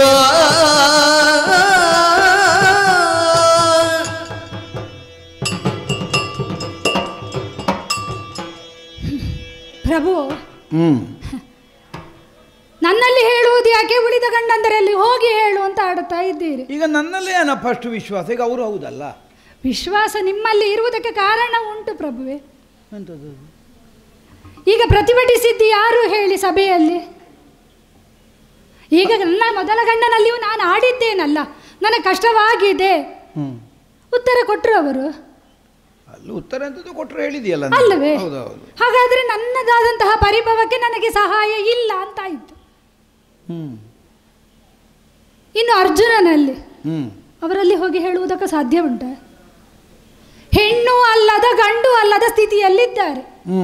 ಗಂಡಾಗಿ ನನಗೆ ಸಹಾಯ ಮಾಡುವುದಕ್ಕೆ ಅವರಿಂದ ಸಾಧ್ಯ ಇಲ್ಲ. ಹೆಣ್ಣಾಗಿ ನನ್ನ ಅಂತರಂಗವನ್ನು ತಿಳಿಯುವುದಕ್ಕೂ ಸಾಧ್ಯ ಇಲ್ಲ. ಇನ್ಯಾರಿರುವುದು? ಇನ್ನಿಬ್ಬರಿದ್ದಾರೆ, ನಕುಲ ಸಹದೇವರು. ಅಶ್ವಶಾಲೆಯಲ್ಲಿ ಗೋಶಾಲೆಯಲ್ಲಿ ಪಶುವನ್ನು ಸಾಕಿಕೊಂಡಿದ್ದಾರೆ. ಅವರಲ್ಲಿ ನನ್ನ ಕಷ್ಟವನ್ನು ಹೇಳುವುದಕ್ಕೆ ಸಾಧ್ಯ ಉಂಟಾ? ಅವರು ಪರಿಹರಿಸುವುದಕ್ಕೆ ಸಾಧ್ಯ ಇದ್ದದ್ದು ಇಲ್ವಾ? ಆಗುವುದಿಲ್ಲ. ಯಾಕಾಗೋದಿಲ್ಲ? ಅವರಲ್ಲಿ ನಿಮ್ಮಷ್ಟು ಬಲ ಅಲ್ಲ, ಇಲ್ಲ. ಆ ಕಾರಣಕ್ಕಾಗಿ ನಿಮ್ಮಲ್ಲಿ ಬಂದಾಡಿದ್ದು. ನೀವೇ ನನ್ನ ಸಂಕಟವನ್ನು ಪರಿಹರಿಸಬೇಕು. ಮಾತ್ರವಲ್ಲ, ನೀವು ಹುಟ್ಟುವಾಗಲೇ 100 ಆನೆಯ ಬಲವುಳ್ಳವರಂತೆ ನೀವು. ಬಂಡೆಯ ಮೇಲೆ ಬಿದ್ದರೂ ಬಂಡೆ ಪುಡಿ ಆಯಿತು ಹೊರತು ನಿಮ್ಮಲ್ಲ.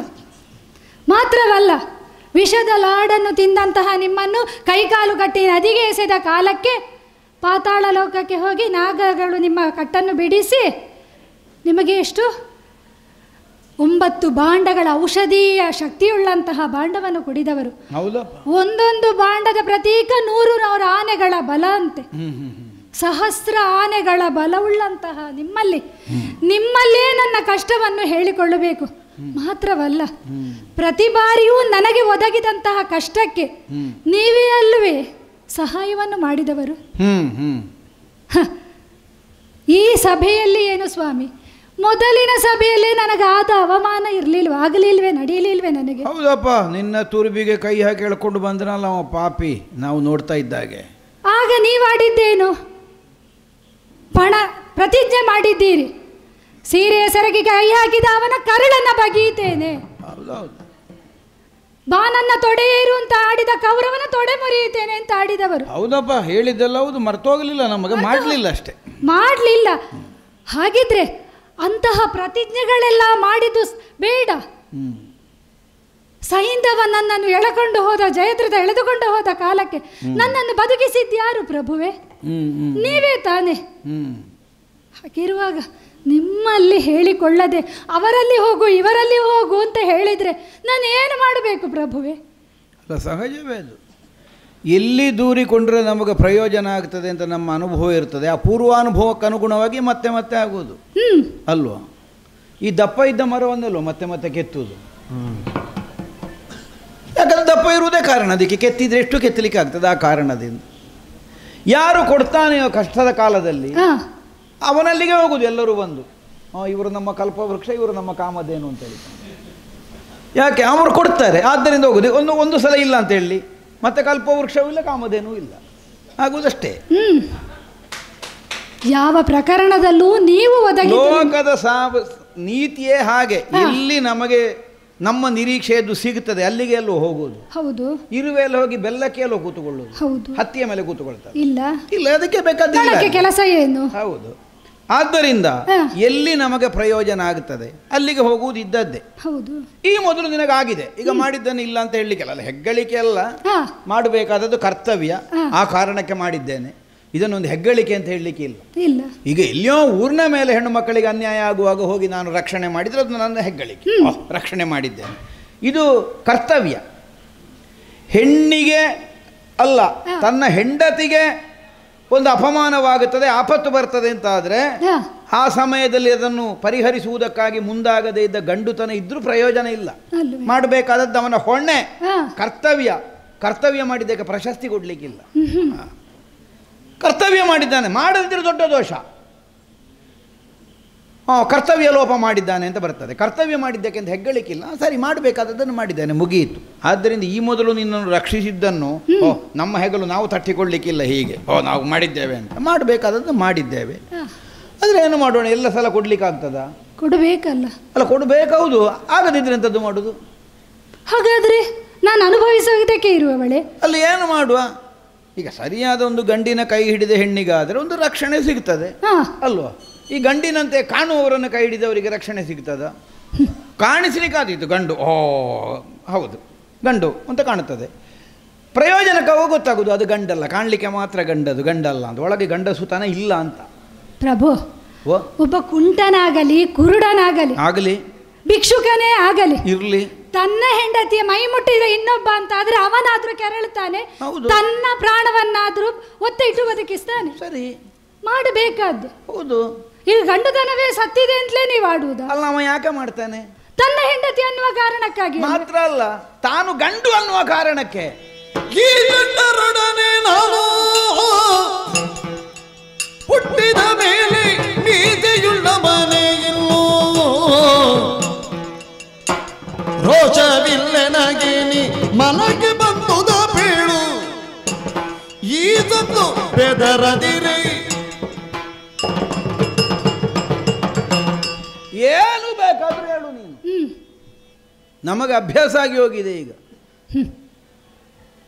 ಈ ನಿಂದನೆ, ತಿರಸ್ಕಾರ, ಅಪಮಾನ, ಈ ಹೊಟ್ಟೆ ಇಷ್ಟು ದೊಡ್ಡದು ಕಾಣುವುದು, ಅದನ್ನು ಉಂಡು ಉಂಡು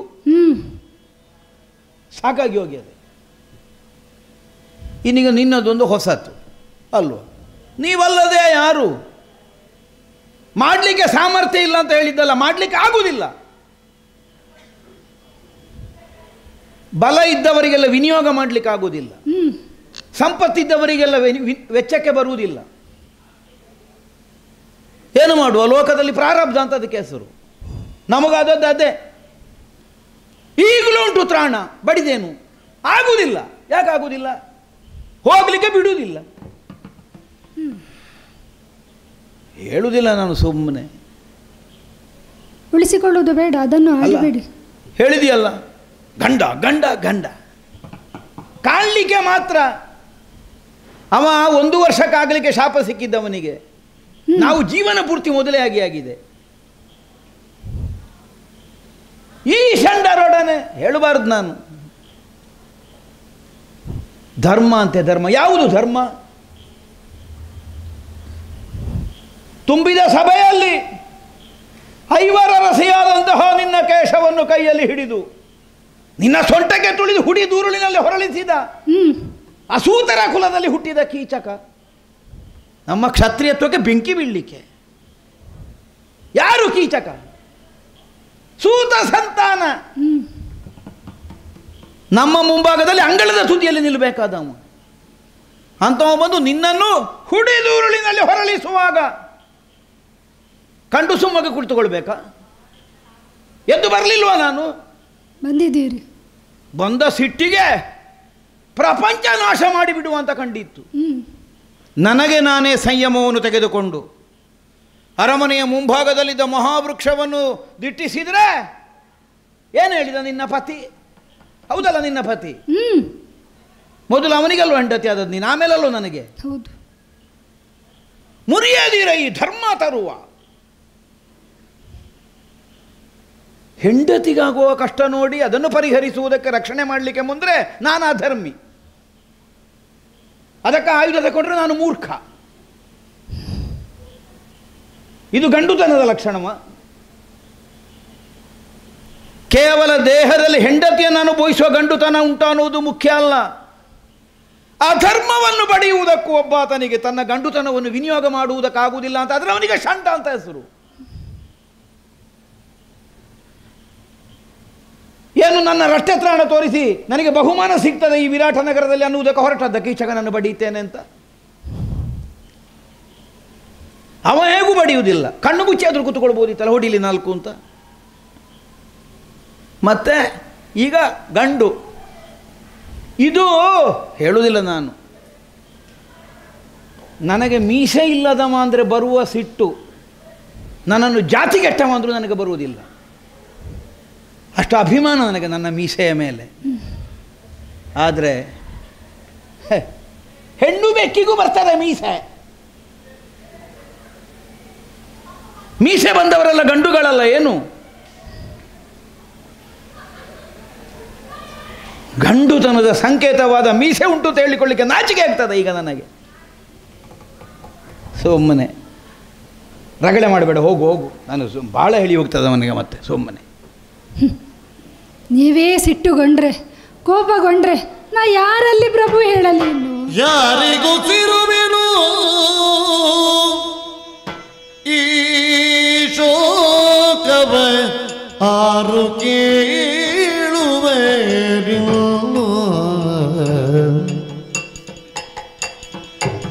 ಯಾರಿಗೂ ಸೇರುವೆನು ಈ ಶೋಕವ ಆರು ಕೇಳುವರಿಲ್ದು.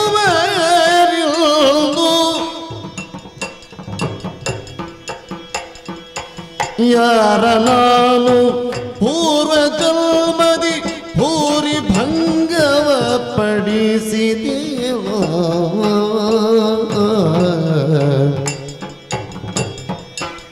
ಎಲ್ಲಾರು ಮುನ್ನೆ ನಲ್ತೇನೆ ಬಿದರು ನಾರಿಯರೊಳ ಎನಗೆ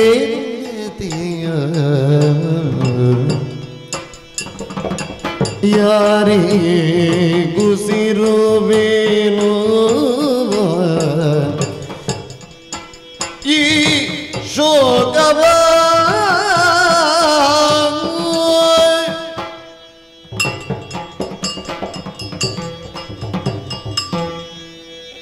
ನೀವೇ ನನ್ನ ಕೈ ಬಿಟ್ರಿ ಅಂತಾದರೆ ಪ್ರಭು ಯಾರಲ್ಲಿ ಹೇಳಬೇಕು ನನ್ನ ಪರಿಭವವನ್ನು? ಕಷ್ಟವನ್ನು ಯಾರಲ್ಲಿ ಹೇಳಿಕೊಳ್ಳಬೇಕು? ಇದ್ದಾರಲ್ಲ ಹೇಳಲಿಕ್ಕೆ ಜನ ನಿನಗೆ. ಆಗ ಹೇಳಿದ್ದಲ್ವ ನಾನು ನಿನ್ನ ಹತ್ರ. ಪತಿಗಳ 5 ಮಂದಿ ನನಗಿದ್ದಾರೆ. ನಾನು ಒಂದು ಉಪಾಯ ಹೇಳ್ತೇನೆ ನಿನಗೆ, ನನ್ನೊಬ್ಬನನ್ನು ಬಿಟ್ಟು ಬೇರೆ ಯಾರಲ್ಲಿ ಬೇಕಾದರೂ ಹೇಳು. ಒಳ್ಳೆ ಕತೆ. ನಿಮ್ಮನ್ನು ಬಿಡಬೇಕು ನಾನು? ಯಾವ ಜನ್ಮದಲ್ಲಿ ಯಾವ ಪಾಪ ಮಾಡಿದ್ದೇನೋ ಯಾರಿಗೆ ಗೊತ್ತು. ಈ ಜನ್ಮದಲ್ಲಿ ಇದನ್ನು ಅನುಭವಿಸುವಂತಹ ಸ್ಥಿತಿ ನನ್ನದ್ದು. ಯಾವ ಹೆಣ್ಣಿನ ಕಣ್ಣೀರಿಗೆ ಕಾರಣರಾಗಿದ್ದೇನೋ ಈ ಜನ್ಮದಲ್ಲಿ ಬಡಬಾರದ ಕಷ್ಟವನ್ನು ಪಡುತ್ತಾ ಕಣ್ಣೀರು ಸುರಿಸ್ತಾ ಇದ್ದೇನೆ ನಾನು. ಅದೇ ಈ ಜನ್ಮದಲ್ಲಿ ಮಾಡಿದ್ದು ಮುಂದಿನ ಜನ್ಮಕ್ಕೆ ಅಂತ ದೇವರು ಬರೆದಾಕಿದ್ದೇ ಮೋಸದ್ದು. ಈ ಜನ್ಮಕ್ಕೆ ಅಂತಲೇ ಬರಿಬೇಕಿತ್ತು. ಹೆಣ್ಣಿನ ಕಣ್ಣೀರಿಗೆ ಕಾರಣರಾದದಕ್ಕೆಲ್ಲ ಕಣ್ಣೀರು ಹಾಕುವುದಾದರೆ ಕೌರವ ದಿನ ಕಣ್ಣೀರಿನಲ್ಲೇ ಕೈ ತೊಳಿಬೇಡುವಲ್ಲಿ. ಅವನಿಗೆ ಕಣ್ಣೀರಿಲ್ಲ. ಸೊ ಮನೆ ಮಾತಾಡಬೇಡ ನನ್ನ ಹತ್ರ. 5 ಮಂದಿಗಳಿದ್ದೀರಿ. ದೃಪದ ನಂದನೆ ನಾನು ಅಗ್ನಿ ಸಂಭವೆ. ನನ್ನೊಳಗೆ ನಾನು ಬೇಯುವುದು ಬಿಟ್ಟರೆ ಇಂದಿನವರೆಗೂ ಅದನ್ನೇ ಅನುಭವಿಸ್ತಾ ಇದ್ದೇನೆ. ಅದೇ ನೀನು ಯಾವ ಬೆಂಕಿಯಲ್ಲಿ ಬೇಯುವುದಿಲ್ಲ ಅನ್ನುವುದಕ್ಕಾಗಿ ನೀನು ಬೆಂಕಿಯಲ್ಲಿ ಹುಟ್ಟಿದ್ದು. ಹೌದಪ್ಪ, ನೀನಲ್ಲಿ ಬೆಂದೇ ಹುಟ್ಟಿದ್ದು, ಮತ್ತೆ ಇನ್ನು ಬೇಯುವುದಿಲ್ಲ. ಏನು ನನ್ನ ಅಂತರಂಗದಲ್ಲಿ ನೋವೇ ಇಲ್ವಾ ನಿಮ್ಮ ಆಲೋಚನೆ? ಅಲ್ಲ ಇರ್ಬೋದು, ಈಗ ನೋವಿದ್ರೇನು. ಏನು ನಾನು ನವಮಾಸಗಳ ತಾಯಿಯ ಹೊಟ್ಟೆಯಲ್ಲಿ ಇರಲಿಲ್ಲ. ನಾನು ಅವಳ ಮಡಿಲಲ್ಲಿ ಮಲಗಿ ಸ್ತನ್ಯಪಾನವನ್ನು ನಾನು ಮಾಡಲಿಲ್ಲ. ಅದರಿಂದಲೂ ವಂಚಿತಳಾದವಳು ನಾನು. ನೋಡು, ದೈವವೇ ನಿನಗೆ ವಂಚನೆ ಮಾಡಿದೆ. ನಿನಗೆ ಹೆತ್ತ ತಾಯಿಯ ಮಡಿಲೂ ಸಿಕ್ಕಲಿಲ್ಲ, ಅವಳ ಒಡಲೂ ಸಿಕ್ಕಲಿಲ್ಲ. ಯವನವತಿಯಾಗಿ ಅಗ್ನಿಯಿಂದ ಎದ್ದು ಬಂದವಳು ದೃಪದ ನಂದನೆ. ಆಯ್ತಪ್ಪ, ತಂದೆ ಮನೆಯಲ್ಲಿ ಸುಖವಾಗಿ ಇದ್ದೆ ನಾನು. ಏನು ಕೊರತೆ ಬಾರದೆ ದೃಪದ ನಂದನೆಯಾಗಿ ಬೆಳೆದೆ. ಹೌದು. ಯಾವಾಗ ನಿಮ್ಮನ್ನೆಲ್ಲ ವಿವಾಹವಾದ್ನ ಕಟ್ಟಿಕೊಂಡು ನನ್ನ ಹಣೆ ಬರವೇ ಬದಲಾಯಿತು. ನಮ್ಮದು ಆಗ ನಿನ್ನನ್ನು ಕಟ್ಟಿಕೊಂಡ ಮೇಲೆ ಹಣೆ ಬರ ಬದಲಾದದ್ದು. ಕಾಡಿನಲ್ಲೇ ಇದ್ದೆವು, ಮತ್ತೆ ಊರು ಸಿಕ್ಕಿತ್ತು ಹೇಳಿದ್ ನಾನು. ನನ್ನನ್ನು ಕಟ್ಟಿಕೊಳ್ಳುವ ಮೊದಲೇ ನಿಮಗೆ ಆಗಿತ್ತು. ಏನು ಕೌರವರಿಗೆ ನೀವು ಅತಿ ಪ್ರಿಯರೋ ಪಾಂಡವರು? ಅಲ್ಲಲ್ಲ, ನಾನು ಹೇಳಿದ್ದು ನಿನ್ನನ್ನು ಕಟ್ಟಿಕೊಂಡ ಮೇಲೂ ನಮ್ಮ ಹಣೆಯಾರ ಬದಲಾದ. ಊರು ಸುತ್ತುವ ಹಾಗೆ. ಮೊದಲು ಕಾಡಿನಲ್ಲಿ ಇದ್ದದ್ದು, ಮತ್ತೆ ಊರಿಗೆ ಬಂದೆವು. ನಮಗೆ ಒಳ್ಳೆದಾಯ್ತು ಹೇಳಿದ್ದು. ಈಗ ಹಣೆ ಬರ ಬದಲಾಗುವುದು ಅಂದರೆ ಕೆಟ್ಟದ್ದು ಮಾತ್ರ ಆಗುವುದಲ್ಲ, ಒಳ್ಳೆದು ಆಗ್ತದೆ. ನಮಗೆ ಒಳ್ಳೆದಾಗಿದೆ ನಿನ್ನನ್ನು ಕೈ ಹಿಡಿಯೋದು. ನಿನಗೆ ಕೆಟ್ಟದಾಗಿರ್ಲಿಕ್ಕೂ ಸಾಕು, ನಮಗೆ ಒಳ್ಳೆದಾಗಿದೆ. ಅರ್ಜುನ ವಿವಾಹವಾದ ಮತ್ಸ್ಯಲಾಂಛನ ಭೇದನ. ಹೌದು, ಮದುವೆ ಆಯಿತು. ಬಂದದ್ದೆಲ್ಲಿಗೆ ಕುಂಬಾರನ ಮನೆಗೆ. ಹೌದೌದು, ಕುಂಬಾರನ ನೆಲದಲ್ಲಿ ಮಲಗಿಸಿದ್ರಿ ನನ್ನನ್ನು. ಅದಕ್ಕೇನು ಮಾಡೋ, ಕುಂಬಾರನ ಮನೆಯಲ್ಲಿ ಇದ್ದವರು ಮತ್ಸ್ಯಲಾಂಛನ ಮಾಡಲಿಕ್ಕಿಲ್ಲ ಅಂತ ನಿಯಮ ಮಾಡಬೇಕಿತ್ತು. ಕುಂಬಾರನ ಮನೆಯವರೆಲ್ಲ ಮತ್ಸ್ಯಲಾಂಛನ ಭೇದನ ಮಾಡಲಿಕ್ಕಿಲ್ಲ ಅಂತ ನಿಯಮ ಇತ್ತ ಅಲ್ಲಿ? ಇರಲಿಲ್ಲಲ್ಲ. ಮತ್ಸ್ಯಲಾಂಛನ ಮಾಡಿದವರಿಗೆ ನಿನ್ನನ್ನು ಕೊಡುದು ಅಂತ ಇದ್ದದ್ದು. ಅವ ಮಾಡಿದ. ಕುಂಬಾರನ ಮನೆಯಲ್ಲಿ ಇದ್ದವ ಮತ್ಸ್ಯಲಾಂಛನ ಭೇದನ ಮಾಡಬಾರ್ದ? ಅಲ್ಲ, ಅದು ಮತ್ತೆ ಗೊತ್ತಾದದ್ದು. ಕುಂಬಾರನ ಮನೆಯಲ್ಲಿ ಕುಂಭಭೇದ ಮಾಡಬಾರ್ದು, ಅವನಿಗೆ ನಷ್ಟ ಆದೀತು. ಮತ್ಸ್ಯಲಾಂಛನ ಭೇದ ಮಾಡಿದ್ರೇನು? ಆಯ್ತಪ್ಪ, ಅನುಭವಿಸಿದೆ, ಸಹಿಸಿದೆ. ಇಂದ್ರಪ್ರಸ್ಥಕ್ಕೆ ಬಂದೆವು. ಹೌದು, ಸ್ವಲ್ಪ ಕಾಲ ಸುಖವಾಗಿದ್ದೆವು. ಎಷ್ಟು ಕಾಲ ಅಲ್ಲ ಆಯ್ತು ಇದ್ದೆವು. ಈಗ ಸುಖ ಅನ್ನುವುದು ಎಷ್ಟು ಕಾಲ ಅನ್ನುವುದಕ್ಕೆ ಇದ್ದ ಸುಖ ಹೇಗೆ ಅಂತ ಯೋಚನೆ ಮಾಡು. ಇದ್ದೆವು, ಸುಖದ ಅಲೆ ಇದ್ದೆವು ನಾವು. ಮತ್ತೆ ಎಷ್ಟು ದೊಡ್ಡ ಸುಖ ಅದು. ನಮ್ಮ ಮನೆತನದಲ್ಲೇ ಯಾರೂ ಮಾಡಲಿಲ್ಲ ಇಂಥ ರಾಜಸೂಯ. ಮತ್ತೆ ಆ ರಾಜಸೂಯ ಎಲ್ಲ ಮಾಡಲಿಲ್ಲ. ಅದೇ ನಾನು ಆಡುವುದು. ಈಗ ರಾಜಸೂಯ ನೆನಪ. ಈಗ ನೀನು 5 ಜನರ ಹೆಂಡತಿ ಆಗದೆ ಹೋದ್ರೆ ಈಗ ರಾಜಸೂಯದಲ್ಲಿ ನಿನಗೆ ಅವಭೃತ ಆಗುತ್ತಿತ್ತ? ಅವಭೃತ ಆಗುತ್ತಿತ್ತು. ಮತ್ತೆ ಅದನ್ನೇ ನಾನು ಆಡಿದ್ದು. ಆದ ಲಾಭವು ಹೇಳಬೇಕು ನೀನು, ಸುಮ್ಮನೆ ಕಷ್ಟ ಮಾತ್ರ ಹೇಳಿದರೆ ಸಾಕು. ಚಕ್ರವರ್ತಿನಿ, ಮಹಾರಾಣಿ, ಸಾಮ್ರಾಟನ ಮಡದಿಯಾಗಿ ಅವಭೃತ ಸ್ನಾನ ಆಯಿತು ನನಗೂ. ಹೌದು, ಅದಕ್ಕೆ ಸಾಮ್ರಾಟನ ಮಡದಿ ನಮ್ಮನ್ನು ಮದುವೆ ಆದ ಕಾರಣ ಅಲ್ವ ಸಾಮ್ರಾಟನ ಮಡದಿ ಆಗ್ತದೆ. ಆಯ್ತು, ನಿಮ್ಮನ್ನು ಮದುವೆ ಆದ ಕಾರಣವೇ ಆದದ್ದು. ಆಯ್ತಲ್ಲ, ಅದಕ್ಕಿಂತ ದೊಡ್ಡದೆಂತದ್ದು. ನನ್ನ ಸೊಂಟಕ್ಕೆ ಒದಿಯುವಾಗ ನಿಮಗೆ ಗೊತ್ತಾಗ್ಲಿಲ್ಲ ನನ್ನ. ಅದು ಸಾಮ್ರಾಟನ ಹೆಂಡತಿ ಆದದ್ದೆಂತಲೇ ಬಂದದ್ದು. ನಿನಗೆ ಸಾಮ್ರಾಟನ ಹೆಂಡತಿಯಾಗಿ ರಾಜಸೂಯ ಸಿಕ್ಕುವಾಗ ಆಗುತ್ತದೆ, ಒದತದಿಂದ ಆಗುದಿಲ್ಲ. ಸಾಮ್ರಾಟನ ಹೆಂಡತಿ ಅಲ್ವಾಗ. ಅಲ್ಲ, ವಿರೋಧಿಸ್ಲಿಕ್ಕೆ ನಿಮ್ಮಿಂದ ಆಗಲಿಲ್ಲ ಅಂತ ನಾ ಸಹಿಸಿದೆ ಅಂತ ಆಡಿದ್ದು. ಇನ್ನೆಷ್ಟು ಸಹಿಸಬೇಕು? ಅಲ್ಲ, ಸಹಿಸುವುದಕ್ಕೂ ಒಂದು ಮಿತಿ ಇಲ್ವೇ? ಕ್ಷಮೆಗೂ ಒಂದು ಇತಿಮಿತಿ ಅಂತ ಇಲ್ವೇ? ಅಲ್ಲ, ಇದಕ್ಕೆ ನಾನೆಂತ ಉತ್ತರ ಕೊಡೋದಪ್ಪ? ಇನ್ನೆಷ್ಟು ಸಹಿಸಬೇಕು ಅಂದ್ರೆ ಈಗ ನೀನು ಇಷ್ಟು ಸಹಿಸಬೇಕು ಅಂತ ನಾನು ನಿರ್ಣಯ ಮಾಡಿದ್ದ ಅಲ್ಲ, ಸಹಿಸಿದವಳಲ್ಲ. ನೀನು ನನ್ನ ಹತ್ರ ಕೇಳ್ಬೋದು ಇನ್ನೆಷ್ಟು ಸಹಿಸಬೇಕು ಅಂತ. ನನ್ನ ನಿರ್ಣಯ ಅಲ್ಲ ಅದು. ಸಹಿಸಿ ಸಹಿಸಿ ಸಾಕಾಯಿತು ಪ್ರಭು. ಹೌದು, ಮತ್ತೀಗ ನನಗೆ ಹಿತ ಆಗಿದೆ ಅಂತ ನಿನ್ನ ಭಾವ, ನನಗೂ ಸಾಕಾಗಿದೆ. ಅಲ್ಲ, ನೀವೇನು ಸಾಮಾನ್ಯರಾದ್ರೆ ಆದೀತು, ಒಪ್ಪಿಕೊಳ್ಳೋಣ. ನಾನು ಆಡಿದ್ದು ಸಾಮಾನ್ಯನ ಮಡದಿ ಆಗಿದ್ರೆ ನಾ ಸಹಿಸಿಕೊಳ್ಳುವುದಕ್ಕೆ ಅರ್ಥ ಇತ್ತು. ನೀವು ಅಸಾಮಾನ್ಯರು.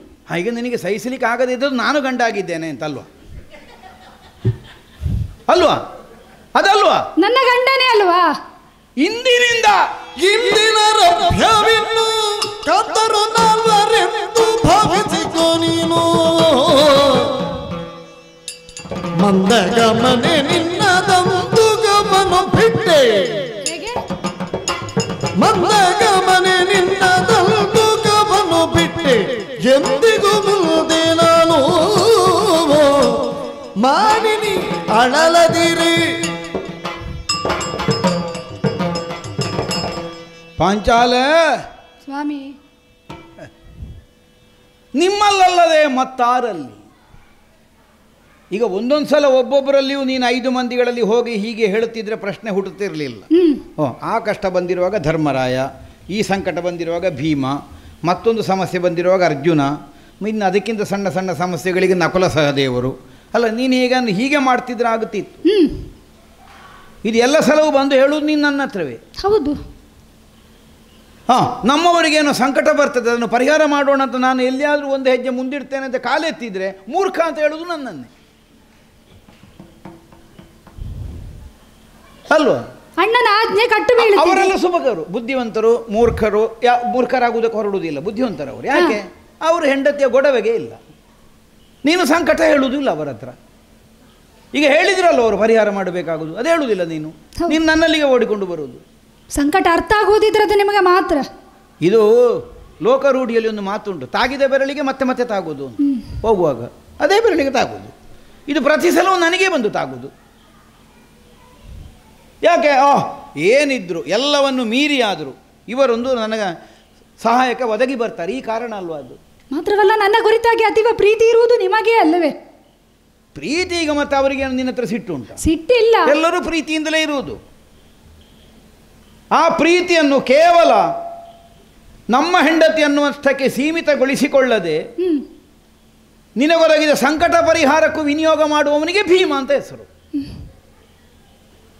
ಮಿಕ್ಕುಳಿದವರಲ್ಲಿ ಪ್ರೀತಿ ಇಲ್ಲ ಅಂತ ಅರ್ಥ ಅಲ್ಲ. ನೀನೇ ಹೋಗಿ ಹೇಳುವುದಿಲ್ಲ ಅವರ ಹತ್ರ. ಹೇಳಿದ್ಯಾ ಒಂದು ಸಲ ಆದರೂ ನನಗೆ ಸಂಕಟ ಬಂತು ಅಂತ ಯಾರ ಹತ್ರ ಆದರೂ? ಯಾಕೆ ನನ್ನಲ್ಲಿಗೆ ಬಂದು ಹೇಳುತ್ತಿ?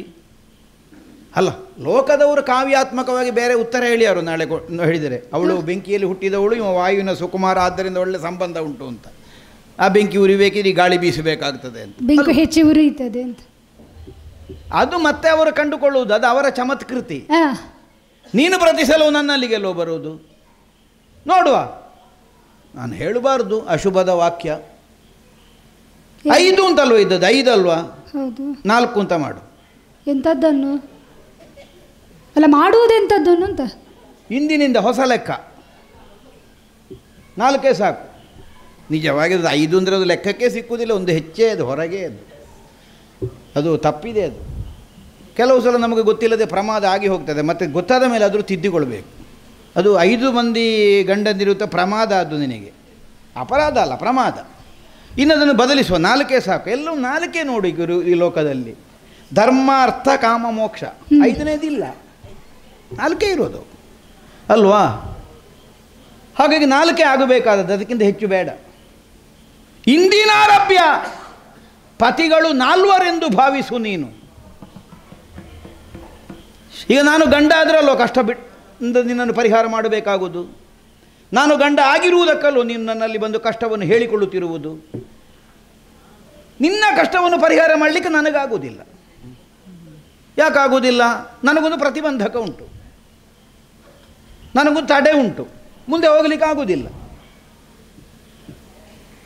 ಆಗದೆಯೂ ನಿನ್ನ ಗಂಡ ಅಂತ ಕರೆಯಿಸಿಕೊಳ್ಳುವುದಕ್ಕಿಂತ ನಾನು ಗಂಡ ಅಲ್ಲ ಅಂತ ಹೊರಗೆ ನಿಲ್ಲುವುದೆಲ್ಲ ಒಳ್ಳೆಯದು. ಅದು ನನ್ನ ಬದುಕಿನ ಸೋಲು, ವೈಫಲ್ಯ, ದೌರ್ಬಲ್ಯ, ಒಪ್ಪಿಕೊಳ್ತೇನೆ ನಾನು. ಗಂಡನಂತೆಯೇ ಹೆಂಡತಿಯಾದ ನಿನ್ನನ್ನು ಸದಾಕಾಲ ಬಾಳಿಸುವುದಕ್ಕೆ ನನಗಾಗಲಿಲ್ಲ, ನನ್ನಿಂದ ಇನ್ನು ಆಗುವುದೂ ಇಲ್ಲ. ಆಗುವುದಿಲ್ಲ ಅಂದರೆ ಮತ್ತೆ ಕೇವಲ ಹೆಸರಿಗೆ ಮಾತ್ರ ದ್ರೌಪದಿಯ ಗಂಡ ನಾನು ಅಂತ ಹಾಕಿಸಿಕೊಳ್ಳುವುದಕ್ಕೆ ನನಗೆ ಇಷ್ಟ ಇಲ್ಲ. ಆದ್ದರಿಂದ ಇಂದಿನಾರಭ್ಯ 4 ಮಂದಿಗಳು ಮಾತ್ರ ನಿನಗೆ ಗಂಡನಿರುತ್ತ ಭಾವಿಸು. ನಿನ್ನ ಸಂಕಟವೋ ಸುಖವೋ ಏನಿದ್ರು ಅವರ ಹತ್ರ ಹೋಗಿ ಹೇಳು. ಯಾಕಂದರೆ ಯಾವ ಸಂಬಂಧವೂ ಇಲ್ಲ ನನಗೆ, ನಾನು ಎಲ್ಲ ಬಿಟ್ಟೆ. ನಾನು ಯಾವುದು ಬೇಡ ಕಾಣ್ತದೆ ನನಗೆ. ಸುಮ್ಮನೆ ನಾವು ನಮ್ಮವರು ನಮ್ಮವರು ನಮ್ಮವರು ಅಂತ ಮನಸ್ಸಿನಲ್ಲಿ ಭಾವಿಸುವುದು, ನಮ್ಮವರಿಗೆ ಬೇಕಾದಾಗ ನಮಗೆ ಒದಗಲಿಕ್ಕಾಗುವುದಿಲ್ಲ ಅಂತಾದರೆ ಮತ್ತೆಂಥದ್ದು ಮಾಡಬೇಕು? ಬಿಟ್ಟಿರುವುದೇ ಒಳ್ಳೆಯದು. ಆದ್ದರಿಂದ ಇದು ನಿನ್ನ ಕಷ್ಟಕ್ಕೆ ನಾನಿಲ್ಲ, ಏನಾಡಿದ್ರಿ ಪ್ರಭು? ಎಂತಹ ನುಡಿಗಳನ್ನಾಡಿದ್ ನೀವು? ಎರೆಯ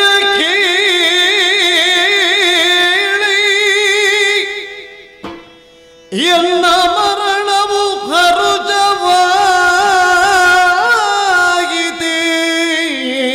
ನಿನಗೆ. ಎರೆಯ ಕೇಳಿ ಎನ್ನ ಮರಣವು ಹರುಷವಾಯಿತೆ ನಿನಗೆ. ನೀವಿನ್ನರಧನಾಜ್ಞೆಯ ಮೀರದಿಗುದೈವರುಗಳುದಾಗಿ ನೀವಿನ್ನರಸನಾಜ್ಞೆಯ ಮೀರದಿಗು ದೈವರುಗಳು ಒಂದಾಗಿ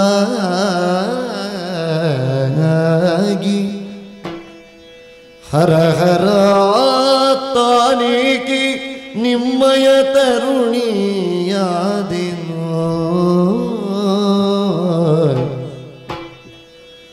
ಹರ ಹರ ತಾನೇಕಿ ನಿಮ್ಮಯ ತರುಣಿಯಾದೆನೋ. ಭೀಮ ಭೀಮ ಕೊಡಿಸಿ ಮರಣ ಕಪ್ಪಣೆ. ಭೀಮ ಕೊಡಿಸಿ ಮರಣ ಕಪ್ಪಣೆ ಎನ್ನುತ್ತಲೆರಗಿದಳಾಗ ಕಮಲಾಕ್ಷಿ.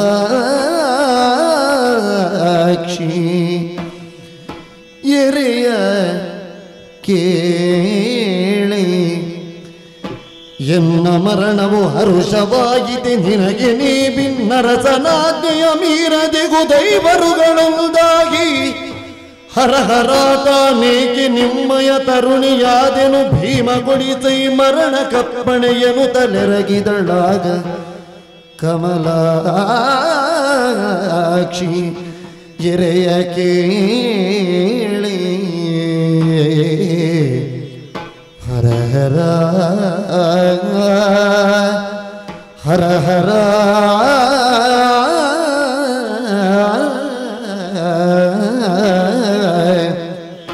ಹರ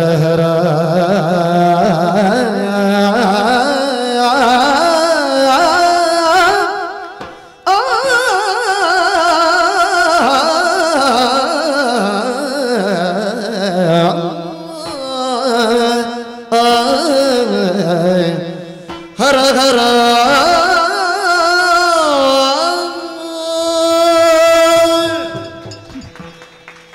ಎಂತಹ ನುಡಿಗಳನ್ನಾಡಿದ್ರಿ ಪ್ರಭು.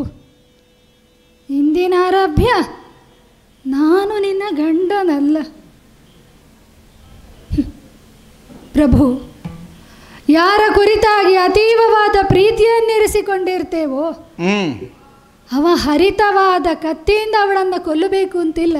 ಇಲ್ಲ ಇಲ್ಲ, ನೀ ನನ್ನ ಗಂಡ, ನೀ ನನಗೆ ಸಂಬಂಧವೇ ಇಲ್ಲ, ನಾನು ನಿನ್ನನ್ನು ಮರೆತಿದ್ದೇನೆ ಅಂತ ಒಂದು ನುಡಿ ಸಾಕು ಅವರು ಸಾಯುವುದಕ್ಕೆ. ಏನೋ ಉದ್ವೇಗದಿಂದ 4 ಮಾತುಗಳನ್ನು ಆಡಿದೆ, ನಿಮಗೆ ಕೋಪ ಭರಿಸಿದೆ. ಅದಕ್ಕೆ ನೀವು ನನ್ನ ಗಂಡನೇ ಅಲ್ಲ ಅಂತ ಆಡುವುದೇ ಪ್ರಭು? ನಿನ್ನ ಹತ್ರ ನನಗೆಂಥದ್ದಕ್ಕೆ ಕೋಪ? ನನಗೆ ನನ್ನಲ್ಲೇ ಕೋಪ ಬರುವುದು. ನಾನು ಏನು ಕೇಳಿದೆ? ಉಣ್ಣುವುದಕ್ಕೆ ಮೃಷ್ಟಾನ್ನ ಭೋಜನ ಬೇಕು ಹೇಳಿದ್ನ? ಅದಾದರೂ ಕೊಡ್ತಿದ್ದೆ, ನಾನು ಬೇಯಿಸ್ತೇನಲ್ಲ ಇಲ್ಲಿ ದಿನ. ಉಡುವುದಕ್ಕೆ ಪಟ್ಟೆ ಸೀರೆ ಬೇಕು ಕೇಳಿದ್ನ? ಅದಾದರೂ ಯಾರಲ್ಲಿ ಆದರೂ ಬೇಡಿ ಆದರೂ ತಂದು ಕೊಡ್ತಿದ್ದೆ. ಅಲ್ಲ, ತೊಡುವುದಕ್ಕೆ ಆಭರಣ ಬೇಕು ಅಂತ ಕೇಳಿದ್ನ? ಅದನ್ನಾದರೂ ಏನಾದರೂ ಮಾಡ್ಬೋದಿತ್ತು. ಕೇಳಿದ್ದು ನನ್ನ ಮಾನವನ್ನು ಉಳಿಸಿಕೊಡಿ ಅಂತ ನಿಮ್ಮಲ್ಲಿ ಕೇಳಿದ್ದು. ಹೌದೇ, ಅದು ಮಾನ ಇದ್ದವರಲ್ಲಿ ಅಲ್ವಾ ಕೇಳಬೇಕಾಗುವುದು. ಮಾನವೇ ಇಲ್ಲದೆ ಇದ್ದವರಲ್ಲಿ ಮಾನ ಕೇಳಿದರೆ ಮಾನ ಇಲ್ಲದೆ ಕೊಡೋದು. ಪ್ರಭು, ಹೆಣ್ಣಾದವಳಿಗೆ ಒಮ್ಮೆ ಕಳೆದುಕೊಂಡರೆ ಮತ್ತೆ ಗಳಿಸುವುದಕ್ಕೆ ಅಸಾಧ್ಯವಾದದ್ದು. ಬದುಕಿನಲ್ಲಿ ಮತ್ತೆ ಸಂಪಾದಿಸುವುದಕ್ಕೆ ಸಾಧ್ಯ ಇಲ್ಲದ್ದು. ಪ್ರಾಣಕ್ಕಿಂತಲೂ ಮಿಗಿಲಾಗಿ ಶ್ರೇಷ್ಠವುಳ್ಳದಂತಹ ನನ್ನ ಶೀಲವನ್ನು ನೀವು ಕಾಯಬೇಕು ಅಂತ ನಿಮ್ಮಲ್ಲಿ ಕೇಳಿಕೊಂಡ್ರೆ ಯಾವ ಕಷ್ಟವನ್ನು ಹೇಳಿಕೊಂಡೆ? ಅದೇ ಲೋಕದಲ್ಲಿ ಒಂದು ಮಾತು ಉಂಟು, ಈಗ ಬಂದು ಯಾವನೋ ಅವನ ಅನಿವಾರ್ಯಕ್ಕೊಂದು ಕೇಳ್ತಾನೆ, ನನಗಿಂಥದ್ದು ಬೇಕು. ಅವನಲ್ಲಿ ಕೊಡಲಿಕ್ಕೆಲ್ಲ ಏನು ಮಾಡಬೇಕವ? ಇಲ್ಲದಿದ್ದರೆ ಕೊಡೋರನ್ನಾದರೂ ತೋರಿಸಬೇಕು. ನಿನಗೆ ಅಂಥ ಬಡತನವಲ್ಲ, 4 ಜನ ಇದ್ದಾರೆ, ಅಲ್ಲಿಗೆ ಹೋಗ್ಬೋದಲ್ಲ. ಪ್ರಭು, ಕಷ್ಟ ಆಯಿತು ಅಂತ ಯಾವ ಕಾಲಕ್ಕೂ ನಿಮ್ಮಲ್ಲಿ ನಾನು ಹೇಳಲಿಲ್ಲ. ಇಲ್ಲ. ನಿಮ್ಮ ಪಾದ ಸೇವೆಯನ್ನು ಮಾಡಬೇಕಾದ್ದು, ಕುಂತಿದೇವಿಯ ಪಾದ ಸೇವೆಯನ್ನು ಮಾಡಬೇಕಾದಂತಹ ನಾನು ಇಲ್ಲಿ ಸುದೇಶ್ನೆಯ ತಲೆಯನ್ನು ಬಾಚುತ್ತಾ ಇದ್ದೇನೆ. ನನ್ನ ತಲೆ ಬಾಚದೆ ವರ್ಷವಾಯಿತು, ಅವರ ತಲೆಯನ್ನು ಬಾಚುತ್ತಾ ಇದ್ದೇನೆ, ಹೂ ಮುಡಿಸ್ತಾ ಇದ್ದೇನೆ, ಅವರಿಗೆ ಸುಗಂಧ ದ್ರವ್ಯಗಳನ್ನು ಅರೆದು ಕೊಡುತ್ತಾ ಇದ್ದೇನೆ. ಕೈಗಳಿಗೆ ಗುಳ್ಳೆ ಆಯಿತು ಅಂತ ನಿಮ್ಮಲ್ಲಿ ಯಾವತ್ತಾದರೂ ನೋವಾಯಿತು ಅಂತ ಹೇಳಿಕೊಂಡನೋ? ಇಲ್ಲಪ್ಪ. ಇಲ್ಲ. ಅಲ್ಲ, ನಾವು ಕೇಳಲೂ ಇಲ್ಲ ನಿನಗೆ ಎಷ್ಟು ನೋವಾಗ್ತದೆ ಅಂತ. ಯಾವುದನ್ನು ಕೇಳಲಿಲ್ಲ. ಅಕ್ಷಯ ಪಾತ್ರೆಯನ್ನು, ಚಿನ್ನದ ಪಾತ್ರೆಯನ್ನು ಹಿಡಿದಂತಹ ಕೈಗಳಿವು. ಹೌದೌದು. ಇನ್ನು ಮದುವೆಗಾಗಿ ಚಿನ್ನದ ಪಾತ್ರೆ ಇರಬಹುದು, ಅದು ಹೆಂಡದ ಮಡಕೆ, ಅದನ್ನು ಹಿಡಿದಿದ್ದೇನೆ. ಅಂತರಂಗಕ್ಕೆ ನೋವಾದರೂ ಅದನ್ನು ನಾನು ನಿಮ್ಮಲ್ಲಿ ತೋಡಿಕೊಳ್ಳಿಲ್ಲ. ಕೇಳಿಕೊಂಡದ್ದು ನನ್ನ ಮಾನವನ್ನು ಉಳಿಸಿಕೊಡಿ ಅಂತ. ಅದಕ್ಕೆ ನಿಮಗೆ ಅಡ್ಡಿ ಬರುವುದು ಯಾವುದು? ಅಣ್ಣನ ಆಜ್ಞೆ ಮೀರಲಾರೆ. ಸರಿ, ಬೇಡ ಪ್ರಭುವೆ. ಯಾಕೆ ಈಗ ನಮ್ಮೊಳಗೆ ಒಡಕು ತರುವುದ ನೀನು? ಅಲ್ಲ, ಹೇಳಿದ್ ನಾನು. ಅದೇ ಈಗ ಅಣ್ಣ ಹೇಳ್ತಾನೆ ಧರ್ಮ ಮೀರಿ ಹೋಗಬಾರದು ಅಂತ. ಅದೇತು. ಈಗ ನಿನ್ನ ಮಾತು ಕೇಳಿ ನಾನು ಮುಂದೆ ಅದನ್ನು ಧರ್ಮ ಮೀರಿದಾಗ ಆಗ್ತದೆ, ಅಣ್ಣನ ಮಾತು ಮೀರಿದಾಗ ಆಗ್ತದೆ. ಈಗ ನನಗೊಂದು ಅಪವಾದವೂ ಅಲ್ವ ಅದು? ಹೆಂಡತಿ ಮಾತು ಕೇಳಿ ಅಣ್ಣನ ಮಾತು ಮೀರಿದ ಅಂತ. ಅದೇ, ಅಣ್ಣನ ಮಾತು ಮೀರಿದ ಪಂಚವಲ್ಲಭೆ ಆದಂತ ನಾನು ಚತುರ್ವಲ್ಲಭೆ ಆಗಬೇಕು ಅಂತಲ್ವೇ ನೀವು ಆಡುವುದೀಗ? ಹೌದು. ಮತ್ತೆ ನಾನೀಗ ಗಂಡನಾಗಿ ನನ್ನ ಕರ್ತವ್ಯ ನನಗೆ ಮಾಡ್ಲಿಕ್ಕೆ ಆಗುವುದಿಲ್ಲ ಅಂತ ಆದರೆ ಸುಮ್ಮನೆ ಹೆಸರಿಗೆ ಒಂದು ಗಂಡ ಯಾಕೆ? ಆಯಿತು ಪ್ರಭುವೆ, ನಿಮ್ಮ ಅಣ್ಣ ತಮ್ಮಂದಿರಲ್ಲಿ ನಾನು ಯಾಕೆ ಒಂದು ಸೂಕ್ಷ್ಮ ಉಂಟು ನನ್ನ ವಾಕ್ಯದಲ್ಲಿ, ನೀನು ಗಮನಿಸಿದರೆ. ಇಂದಿನ ಆರಭ್ಯವಿನ್ನು ಗಂಡರು 4 ಭಾವಿಸು ನೀನು, ನೀನಾಗೆ ತಿಳ್ಕೊಂಡ್ರೆ ಆಯಿತು ಅಂತ ಅರ್ಥ. ಅಂದರೆ ಹೆಸರಿಗೆ ನಾನು ಇರ್ತೇನೆ ಬದಿಯಲ್ಲಿ ಅಂತ ಮತ್ತೊಂದು ಧ್ವನಿ. ನೀನು ಗಂಡನಿಂದ ಆಗುವ ಪ್ರಯೋಜನಕ್ಕೆ ನನ್ನ ಹತ್ರಕ್ಕೆ ಬರಬೇಡ. ಅವರು ಹೆಸರಿಗೆ ಮಾತ್ರ ಒಂದು ಗಂಡ, ನಿನ್ನ ಪ್ರಯೋಜನಕ್ಕೆಲ್ಲ ಅಲ್ಲಿಗೆ ಹೋಗೋದು. ಆದೀತು ಪ್ರಭುವೆ, ಸರಿ. ಯಾರಲ್ಲೂ ಕಷ್ಟ 5 ಮಂದಿ ಗಂಡಂದಿರು ಅನ್ನುವಂತಹ ನಿನ್ನದ್ದಾದ ಹೆಗ್ಗಳಿಕೆ ಉಂಟು, ಅದಕ್ಕೆ ಕೊರತೆ ಆಗುವುದಿಲ್ಲ. ಅಲ್ಲ, ಅಹಂಕಾರ ಇತ್ತು ನನಗೆ. ಗಂಡಂದಿರು 5 ಮಂದಿ ಇದ್ದಾರೆ, ಅದು ನೀನು ಭಾವಿಸಬೇಕಾದ್ರೆ 4 ಭಾವಿಸು, ಒಂದು ಭೀಮನನ್ನು ಹೊರತುಪಡಿಸಿ. ಬೇಡ ಪ್ರಭುವೆ, ನಾನೇ ಒಂದು ಉಪಾಯ ಹೇಳುತ್ತೇನೆ. ಹೌದು, ಯಾಕೆ 4 ಅಂತ ನಾನು ಯಾಕೆ ನಿಮ್ಮ ಮಧ್ಯೆ ಬಿರುಕನ್ನು ತರುವುದು, ಒಡಕನ್ನು ತರುವುದು? ಕುಂತಿದೇವಿ ಆಡಿದ್ದಾಳೆ ಹೊರಡುವ ಕಾಲಕ್ಕೆ, ಮದುವೆಯಾದ ಕಾಲಕ್ಕೆ ಆಡಿದ್ದು. ಅವರಲ್ಲಿ ಭೇದ ಎಣಿಸದಿರು, ಐಕಮತ್ಯವನ್ನು ಸದಾಕಾಲ ಕಾಪಾಡು ಎನ್ನುವ ಹಾಗೆ ಆಡಿ ಕಳಿಸಿದ್ದಾರೆ. ಪಾಪ ಮುದಿತಾಯಿ. ಈಗ ನನ್ನ ಕಾರಣದಿಂದಾಗಿ ಅಲ್ಲವೇ ನಿಮ್ಮಲ್ಲಿ ಒಡಕ ಬರುವುದು ಅಂತಾದ್ರೆ ಅವರು 4 ಮಂದಿ ಬೇರೆ, ನಾನೊಬ್ಬ ಬೇರೆ ಎನ್ನುವ ಹಾಗೆ ಬೇಡ. ಅಲ್ಲ, ಒಡಕು ಅಂತಲ್ಲ, ಈಗ ಒಡಕು ನೀನು ತಂದಿದ್ದಿಂತಲ್ಲ, ಈಗ ನಿನ್ನ ಮಾತು ಕೇಳಿ ಹೊರಟ್ರೆ ಒಡಕಾಗ್ತದೆ ಹೇಳುದು ನಾನು. ನೀವು ಹೊರಡದಿದ್ರೆ ನಾನು ಸಾಯಲೇಬೇಕಷ್ಟೇ, ಬೇರೆ ದಾರಿ ನನಗೂ ಇಲ್ಲ. ನೀವು ಅವನನ್ನು ಕೊಲ್ಲುವುದಿಲ್ಲ, ಅವ ಹೊಡೆದ್ರಂತಾದ್ರೆ ನಾನು ಸಾಯಲೇಬೇಕಷ್ಟೇ. ಹಾಗಾಗಿ ಇದು ಅವನ ಕೈಯಿಂದ ಸಾಯುವುದು ಯಾಕೆ? ನಾನು ನಿಮ್ಮಲ್ಲೇ ಹೇಳ್ತೇನೆ, ಒಂದು ಉಪಕಾರವನ್ನು ಮಾಡಿ ನೀವೇ. ಯಾವ ಕೈಗಳಿಂದ ಕೊರಳಿಗೆ ಮಂಗಲಸೂತ್ರವನ್ನು ಬಂಧಿಸಿದ್ದೀರು, ಅದು ಇದೇ ಕೈಗಳಿಂದ. ಅದೇ ಕೈಯಿಂದ ಮಾನವತೆಯಾಗಿ ಸಾಯು ಎನ್ನುವ ಹಾಗೆ ಒಂದು ತೊಟ್ಟು ವಿಷವನ್ನು ಕೊಡಿ, ನಾನು ಕುಡಿದು ಸಾಯ್ತೇನೆ. ಬೇಡ, ಬದುಕುವುದೇ ಇಲ್ಲ ನಾನು. ಮರಣ ಕಪ್ಪಣೆ ಕೊಡಿ ಅಪ್ಪಣೆ. ಕೀಚಕನಿಂದ ನಿನಗೆ ಬರುವಂತಹ ಉಪಟಳ ಏನುಂಟು ಅದನ್ನು ಪರಿಹರಿಸುವುದಕ್ಕಾಗಿ ನಾನು ಮುಂದಾಗದೆ ಹೋದರೆ ನಾಳಿನ ನಿನ್ನ ನಿರ್ಣಯ ಯಾವುದು? ಸಾಯುವುದೇ ಗತಿ ನನಗೆ. ಸಾಯ್ತೇನೆ, ನೀವು ಅಪ್ಪಣೆ ಕೊಡಬೇಕು ಅಷ್ಟೇ.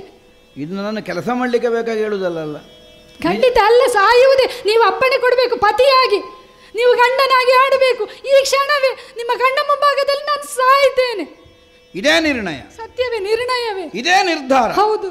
ನಾನೀಗ ಕೀಚಕನನ್ನು ದಂಡಿಸುವುದಕ್ಕಾಗಿ ಮುಂದಾಗದೆ ಹೋದರೆ ಪಾಂಚಾಲೆಯ ಸಿದ್ಧತೆ ಸಾವೇ, ಬೇರೆ ಇಲ್ಲಲ್ಲ. ಇಲ್ಲಲ್ಲ, ಬೇಡ. ತರುಣಿ ಬಿಡು ಶೋಕಮ, ತರುಣಿ ಬಿಡು ಶೋಕಮ, ಮೃಗರಾಜ ವನಿತೆಯಂ ನರ ಕೆಣಕಿ ಬದುಕುವುದೇ ನೋಡೆಲ್ಲ ಸಾಹಸ ಮರುಗದಿರು ಮುಳಿದೇನಾದರೆ ಬಗೆಯ ನಕ್ರಜರ ಧರ್ಮಗಿರ್ಮಗಳಿಗನ್ನು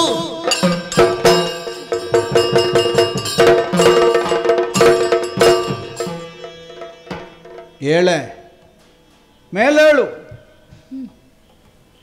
ಕಣ್ಣೀರಿನಿಂದ ನನ್ನ ಪಾದ ತೊಳೆಯುವುದಕ್ಕೆ ಮುಂದಾಗಿದ್ದೆ. ಕುಸಿದು ಕುಳಿತಿದ್ದಿ ನನ್ನ ಕಾಲಬುಡದಲ್ಲಿ, ಮರಣಕ್ಕಪ್ಪಣೆಯನ್ನು ನೀಡುವನ್ನು ಹಾಗೆ ಕೇಳಿಕೊಳ್ಳುತ್ತಾ ಇದ್ದೆ. ಹೌದೇನೆ? ನಿನಗೆ ಮರಣಕ್ಕಪ್ಪಣೆ ಕೊಡುವುದೇನು? ಅಲ್ಲ, ನಾವು ಆತ್ಮಹತ್ಯೆ ಮಾಡಿಕೊಳ್ಳುವುದೇನು? ಎರಡೂ ಒಂದೇ ಅಲ್ವ? ಯಾಕೆ?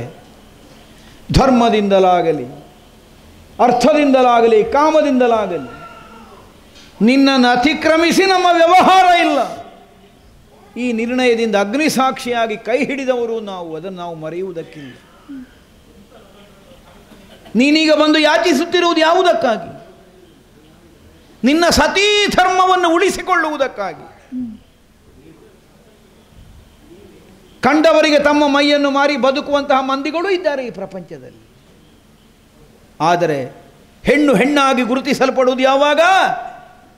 ತನ್ನ ಶೀಲವನ್ನು ತಾನು ಉಳಿಸಿಕೊಂಡು ಬದುಕುವುದಕ್ಕೆ ಪ್ರಯತ್ನಿಸಿದಂತಹ ಕಾಲದಲ್ಲಿ, ಅದರಲ್ಲಿ ಸಾರ್ಥಕ್ಯವನ್ನು ಕಂಡುಕೊಂಡಂತಹ ಕಾಲಕ್ಕೆ. ಅದು ಹೆಣ್ಣಿಗೆ ಧರ್ಮ. ನಿನ್ನ ಧರ್ಮದ ಉಳಿವಿಗಾಗಿ ನೀನು ಬಂದು ನಮ್ಮಲ್ಲಿ ಯಾಚಿಸ್ತಾ ಇದ್ದಿ. ಅದರ ಮೂಲಕವಾಗಿ ನಿನಗೆ ಒದಗಿ ಬರಬಹುದಾದದ್ದು ಯಾವುದೋ? ಪತಿನಿಷ್ಠೆಯಿಂದ ತನ್ನದ್ದಾದಂತಹ ಶೀಲವನ್ನು ಉಳಿಸಿಕೊಂಡೇ ಬದುಕಿದ್ದಾಳೆ ಪಾಂಚಾಲೆ. ಈ ಧರ್ಮ, ಈ ಅರ್ಥ, ಈ ಕಾಮ ನಿನಗೆ ನಿನ್ನ ಪತಿಯಲ್ಲಿ ಒದಗಿ ಬರುವುದಿಲ್ಲ ಅಂತಾದರೆ ಮತ್ತೆಂಥದ್ದು? ಸತ್ತ ಮೇಲೆ ಎಲ್ಲಿಗೆ ಹೋಗ್ತೇವೆ ಅನ್ನುವ ನಿರ್ಣಯದಿಂದಲ್ಲ, ಮತ್ತೆ ಸಾವೇ, ಬಿಡುಗಡೆಯೇ, ಮೋಕ್ಷವೇ, ಮತ್ತೆಂಥದ್ದು? ಅದಕ್ಕೊಂದು ಅಪ್ಪಣೆಯನ್ನು ಕೊಡು. ಹೇಳು. ಕಣ್ಣೀರಿನಿಂದ ತೊಯ್ದು ಹೋದಂತಹ ನಿನ್ನ ಕೆನ್ನೆಯನ್ನು ಒರೆಸಿದ್ದೇನೆ. ಕೆದರಿದ ಕೇಶದಿಂದ ನನ್ನಲ್ಲಿಗೆ ಓಡೋಡಿಕೊಂಡು ಬಂದಿದ್ದೀಯಲ್ಲ, ನಿನ್ನ ಕುರುಳನ್ನು ನೇವರಿಸಿ ನಿನ್ನನ್ನೊಮ್ಮೆ ಬಿಗಿಯಾಗಿ ಅಪ್ಪಿಕೊಂಡಿದ್ದೇನೆ. ಈ ಭೀಮನ ಅಂತರಂಗ ನಿನಗೆ ಅರ್ಥ ಆಗಲಿ ಅನ್ನುವುದಕ್ಕಾಗಿ ಅಪ್ಪಿಕೊಂಡದ್ದು.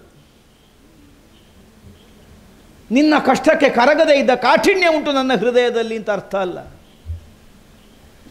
ನಿನ್ನ ಕಷ್ಟಕ್ಕೆ ನಾನು ಕರಗಿದರೆ, ನಿನ್ನ ಕಣ್ಣೀರನ್ನು ಪರಿಹರಿಸುವುದಕ್ಕಾಗಿ ನಾನು ಕೀಚಕನ ವಧೆಗೆ ಮುಂದಾದರೆ, ಕೀಚಕ ಸತ್ತಾನು, ಅವನನ್ನು ಕೊಲ್ಲುವುದು ನನಗೆ ದೊಡ್ಡ ಕೆಲಸವೇ ಅಲ್ಲ, ಕೊಂದು ಕಳೆದೇನು. ಆದರೆ ಪರಿಣಾಮ ಏನು? ಕೀಚಕನಂತವ ಸತ್ತಿದ್ದಾನೆ ಅಂತಾದರೆ ಈ ವಿರಾಟ ನಗರದಲ್ಲೇ ಏನೋ ಇರಬೇಕು ವಿಶೇಷ ಅನ್ನುವುದನ್ನು ಗುರುತಿಸುವುದಕ್ಕೆ ಸಾಮರ್ಥ್ಯ ಇಲ್ಲದೆ ಇದ್ದವಲ್ಲ ಕೌರವ. ಕೀಚಕನನ್ನು ಹೊಡೆದುರುಳಿಸಬಲ್ಲಂತಹ ಸಾಮರ್ಥ್ಯ ಯಾರಿಗಿದೆ ಅನ್ನುವುದನ್ನು ತರ್ಕಿಸುವುದಕ್ಕೆ ಅವನಿಗೂ ಬುದ್ಧಿ ಉಂಟು. ಇನ್ನು 1 ತಿಂಗಳ ಅವಧಿ ಇರುವುದು ನಮ್ಮ ಅಜ್ಞಾತ ಮುಗಿಯುವುದಕ್ಕೆ. ಇದರ ಮಧ್ಯದಲ್ಲಿ ನಮ್ಮ ಗುಟ್ಟೆಲ್ಲೇ ಆದರೂ ಅಲ್ಲಿಗೆ ಗೊತ್ತಾದರೆ ಏನಾಗುತ್ತದೆ? ನಾವು ಜ್ಞಾತರಾಗಿ ಬಿಡ್ತೇವೆ. ನನಗೊಬ್ಬನಿಗೆ ಅಲ್ವೇ ಸಂಕಟ ಜ್ಞಾತನಾದರೆ? ಮರಳಿ ಕೃಷ್ಣ ಸಹಿತವಾಗಿ ಪಂಚಪಾಂಡವರು 12 ವರ್ಷಗಳ ವನವಾಸ ಅನುಭವಿಸಬೇಕು, ಮತ್ತೊಂದು ವರ್ಷ ಅಜ್ಞಾತ ಅನುಭವಿಸಬೇಕು.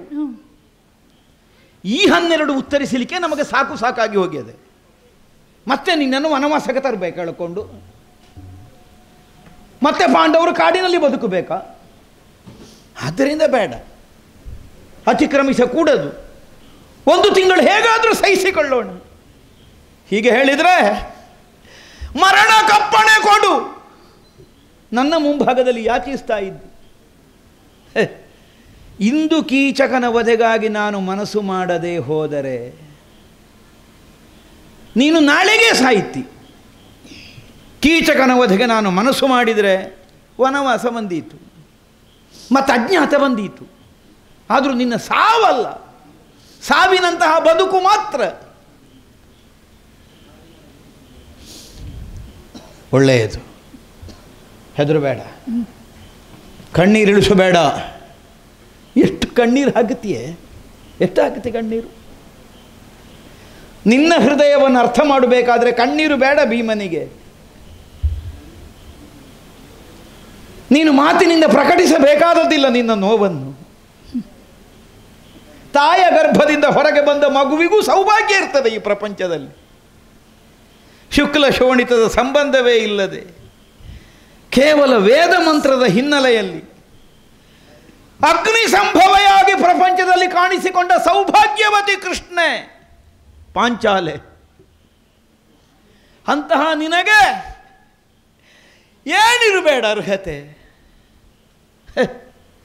ಆದರೆ ಬದುಕಿನಲ್ಲಿ ಸಿಕ್ಕಿದ್ದು ಕಣ್ಣೀರು ಹಾಕತಿ, ಕಣ್ಣೀರು ಹಾಕತಿ, ನಿಲ್ಲಿಸದನ್ನು.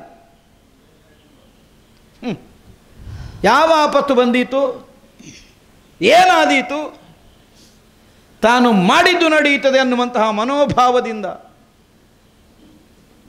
ನಿನ್ನನ್ನು ಕೆಣಕುವುದಕ್ಕೆ ಮುಂದಾದನಲ್ಲ ಕೀಚಕ. ವನಿತೆ ಮೃಗರಾಜ ವನಿತೆಯಂ ನರಿ ಕೆಣಕಿ ಬದುಕುವುದೇ ಸಾಧ್ಯವೋ ಈ ಪ್ರಪಂಚದಲ್ಲಿ? ಸಿಂಹದ ಪತ್ನಿಯಾದಂತಹ ಸಿಂಹಿಣಿಯನ್ನು ಕೆಣಕಿ ತಾನು ಬದುಕಿ ಉಳಿಯುತ್ತೇನೆ ಅನ್ನುವಂತಹ ಭಾವದಿಂದ ಒಂದು ಜಂಬೂಕಕ್ಕೆ ಸಾಧ್ಯವಾಗುತ್ತದೆ, ಸಾಮರ್ಥ್ಯ ಇರ್ತದೆ ಹೇಳು. ಏನು ಕೀಚಕ ಬಿಡ.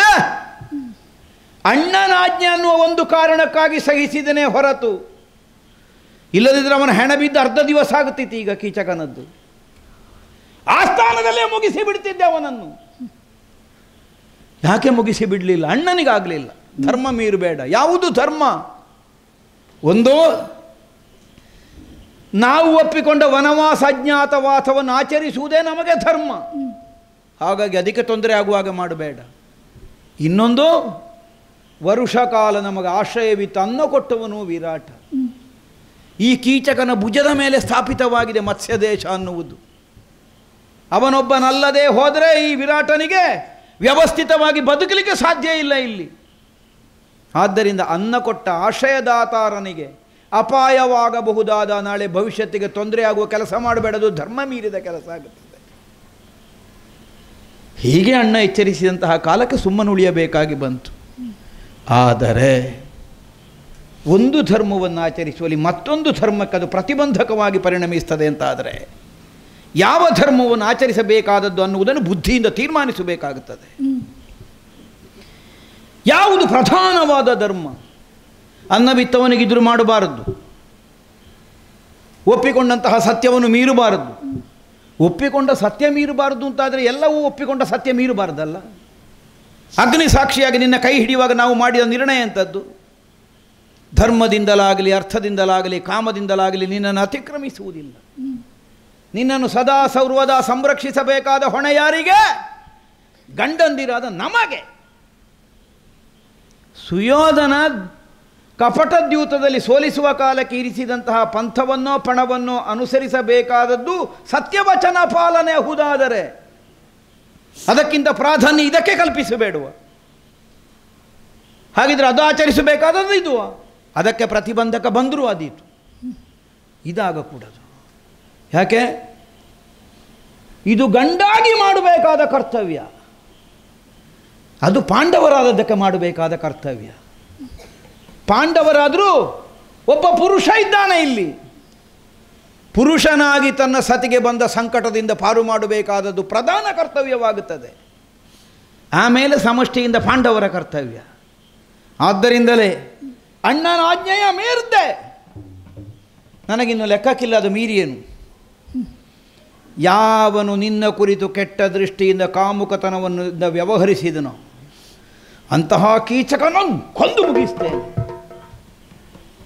ಎಲ್ಲಾದರೂ ತಿಳಿದವನ ತಮ್ಮಂದಿರು ಬಂದರೆ ಕುಲನಾಶ ಮಾಡಿಬಿಡ್ತೇನೆ. ಇಷ್ಟು ನಾನು ಮಾಡಿದ್ದನ್ನು ತಿಳಿದು ಎಲ್ಲಿಯಾದರೂ ಕೌರವೋ ಪಾಂಡವರಿದ್ದಾರೆ ಅನ್ನುವ ಹಾಗೆ ಭಾವಿಸಿದರೆ ಮರುಕ್ಷಣದಲ್ಲೇ ಕೌರವಾದಿಗಳ ತಲೆ ಬಡಿದು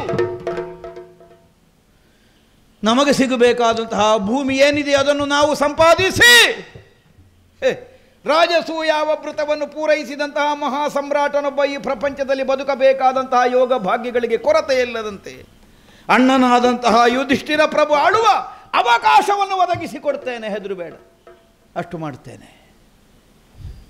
ಆದೀತು ಪ್ರಭು, ಆದರೆ ಹೇಗೆ ಅಂತ ಬೇಕಲ್ಲ, ದಾರಿ ಬೇಕಲ್ಲ ನಮಗೆ. ಹೌದು, ಇದು ಹೌದು. ಯೋಚಿಸಿಯೇ ನಿರ್ಣಯವನ್ನು ಕೈಗೊಳ್ಳಬೇಕು, ಕೀಚಕನನ್ನು ವಧಿಸಬೇಕು. ಹೌದಲ್ಲ, ಉಪಾಯ ಬೇಕಲ್ಲ ಪ್ರಭು. ಬೇಕೇ ಬೇಕು. ಯಾಕಂದರೆ ನನ್ನನ್ನು ಮೂರ್ಖ ಅಂತ ಆಗಾಗ ಕರೆಯುವುದು ಯಾಕೆ ಗೊತ್ತೋ ನಿನಗೆ? ಮಾಡಬೇಕಾದ ಕೆಲಸವೇ ಮಾಡಲಿಕ್ಕೆ ಹೊರಡುವುದು, ಆದರೆ ಮಾಡಬೇಕಾದ ವಿಧಾನದಲ್ಲಿ ಮಾಡಲಿಕ್ಕೆ ಆಗುವುದಿಲ್ಲ, ಅದಕ್ಕೆ ಮೂರ್ಖ ಅಂತ ಕರೆಯುವುದು. ಮಾಡಬೇಕಾದ ವಿಧಾನದಲ್ಲಿ ಮಾಡಬೇಕು. ಸಿಟ್ಟಿನ ಭರದಲ್ಲಿ ಕೋಪದ ಎರಡೂ ಪ್ರಧಾನವೇ. ಅಜ್ಞಾತವೂ ಪ್ರಧಾನ, ನಿನ್ನ ಸಂರಕ್ಷಣೆಯೂ ಪ್ರಧಾನ. ಅದನ್ನು ಮಾಡ್ತೇನೆ ಅನ್ನೋ ಆವೇಶದಲ್ಲಿ ಇದಕ್ಕೆ ಕೊರತೆ ಬರುವಾಗ ಮಾಡುವುದಲ್ಲ. ಮತ್ತು ಅಣ್ಣನು ಒಂದು ದಿನಕ್ಕೆ ಪರೋಕ್ಷವಾಗಿ ಒಂದು ಸಂದೇಶ ಕೊಟ್ಟ ಅಲ್ವಾ? ಹೌದು. ಅಲ್ಲಿ ಆಸ್ಥಾನದಲ್ಲಿ ಇದ್ದ ಅಲ್ವಾ? ನಿನ್ನ ಗಂಡಂದಿರು ಬಲವಂತರಿದ್ದಾರೆ, ನಿನ್ನದು ತಪ್ಪಿಲ್ಲ, ನಿನ್ನ ರಕ್ಷಣೆಯನ್ನು ನೀನು ಮಾಡಿಕೊಳ್ಳುವುದಕ್ಕೆ ಯೋಚಿಸಬಹುದು ಹೇಳಿದನಲ್ಲ. ಮಾತ್ರವಲ್ಲ, ನಿಮಗೆ ಕೊಟ್ಟ ಸೂಚನೆಯಲ್ಲಿಯೂ ಅದೇ ಇತ್ತಲ್ಲ. ಮುರಿಯದಿರೈ ಧರ್ಮ ತರುವ. ವೃಕ್ಷ ಹೊರಬಾಹೆಯಲ್ಲಿಯೂ ಉಂಟು. ಹೌದೌದೌದೌದು, ಬದಲಿರುವುದು ಬಾಣಸಿನ ಮನೆಗೆ ಅಲ್ವಾ? ಬೇರೆ ಮರ ಉಂಟು ನೋಡುವ, ಬೇರೆ ಮರ ನೋಡುವ. ಈ ಸಲ ಒಂದು ಕೆಲಸ ಮಾಡು. ಏನು ಪ್ರಭು?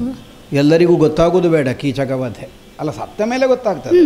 ಸತ್ತದ್ದು ಯಾರಿಂದ ಅಂತ ಗೊತ್ತಾಗೋದು ಬೇಡ. ಸರಿ. ಯಾರಿಗೂ ಗೊತ್ತಾಗದ ಹಾಗೆ ಅವನದ್ದಾದಂತಹ ನಾಶವನ್ನು ಸಾಧಿಸಬೇಕು ಅಂತಾದರೆ ಉಪಾಯವನ್ನೇ ಬಳಸಿಕೊಳ್ಳಬೇಕಾಗ್ತದೆ. ಹೌದು.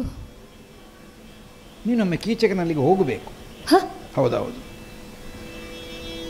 ತೆರಳಿ ನೀನ ಕೂಳನೆಡೆಗೆ, ತೆರಳಿ ನೀನ ಕೂಳನೆಡೆಗೆ,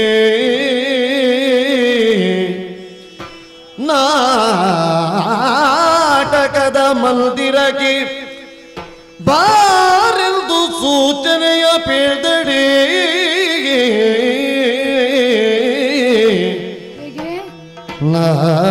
ನಾಟಕದ ಮಂದಿರಕ್ಕೆ ಬಾರೆಂದು ಸೂಚನೆಯ ಪೇದಡೆ. ಆನೋರ್ವರರಿಯದಂದೊಳೈದಿ, ಆನೋ ಓರ್ವರರಿಯದಂದೊಳೈದಿ. ಖಳನ ಬದಿರು ಬಗಿವೆ, ಖಳನ ಬದಿರು ಬಗಿವೆ, ಅಂಜದಿರು ನಡೆ ಎಂದನು. ತೆರಳಿ ನೀನ ಕೂಳ ನೆಡೆಗೆ, ನಾಟಕದ ಮಂದಿರಕ್ಕೆ ಬಾರೆಂದು ಸೂಚನೆಯ ಪೀಳು ತರಸಿ.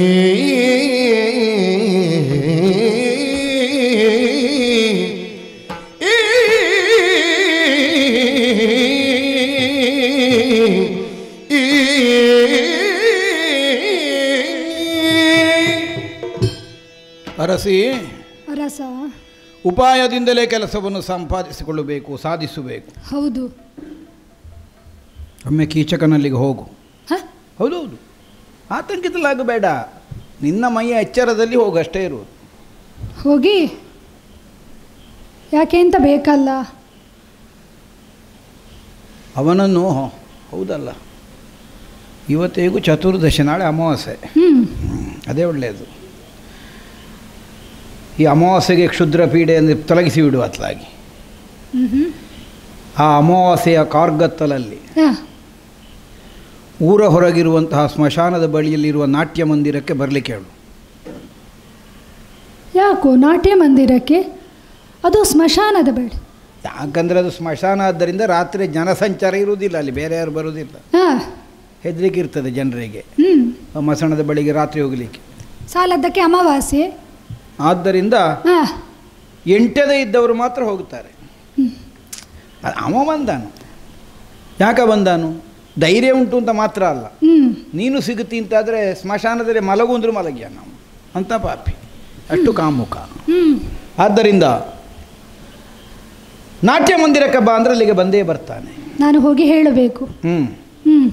ಹೇಳಬೇಕು ಅಂದರೆ ಸ್ವಲ್ಪ ಅವನ ಮನಸ್ಸು ಆಕರ್ಷಿತವಾಗುವಾಗ ಹೇಳಬೇಕು. ಅದೆಲ್ಲ ಆಗಲಿಕ್ಕಿಲ್ಲ ಸ್ವಾಮಿ. ಅವನನ್ನು ಕಂಡ್ರೆ ನನಗೆ ಭಯವಾಗುತ್ತದೆ. ಅಯ್ಯೋ, ನೀನು ಬಹಳ ಮಾಡಬೇಕಾಗಿಲ್ಲ. ಮತ್ತೆ ಅವನಿಗೆ ನೀನು ಸ್ವರ ಏರಿಸದೆ ಮಾತಾಡಿದ್ರು ಸಾಕು, ಅಷ್ಟಾಗ್ತದೆ, ಸಾಕಾಗ್ತದೆ. ಮೊದಲೇ ಭ್ರಾಂತ ಮತ್ತೆದ್ದು ಹೇಳಿದ್ರಾಯ್ತು. ಅದು ಎಲ್ಲರೂ ನೋಡುತ್ತಿರುವ ಹಾಗೆ ಹಾ, ನಮ್ಮ ಮನಸ್ಸಿನಲ್ಲಿ ಇದ್ದದ್ದನ್ನೆಲ್ಲ ಮಾಡ್ಲಿಕ್ಕೆ ಆಗೋದಿಲ್ಲ. ನಾನು ಹೇಳಿದ ವಾಕ್ಯದನ್ನೇ ಬಿಟ್ಟು ಸರಿ. ಎಲ್ಲರೂ ನೋಡ್ತಾ ಇರುವ ಹಾಗೆ ಹಾ, ನಮ್ಮ ಮನಸ್ಸಿನಲ್ಲಿ ಇದ್ದದ್ದನ್ನು ಮಾಡ್ಲಿಕ್ಕೆ ಆಗೋದಿಲ್ಲ. ಹಾ, ಅದಕ್ಕೆ ಸರಿಯಾದಂತಹ ಸಮಯ ಅಂದರೆ ಮಧ್ಯರಾತ್ರಿ.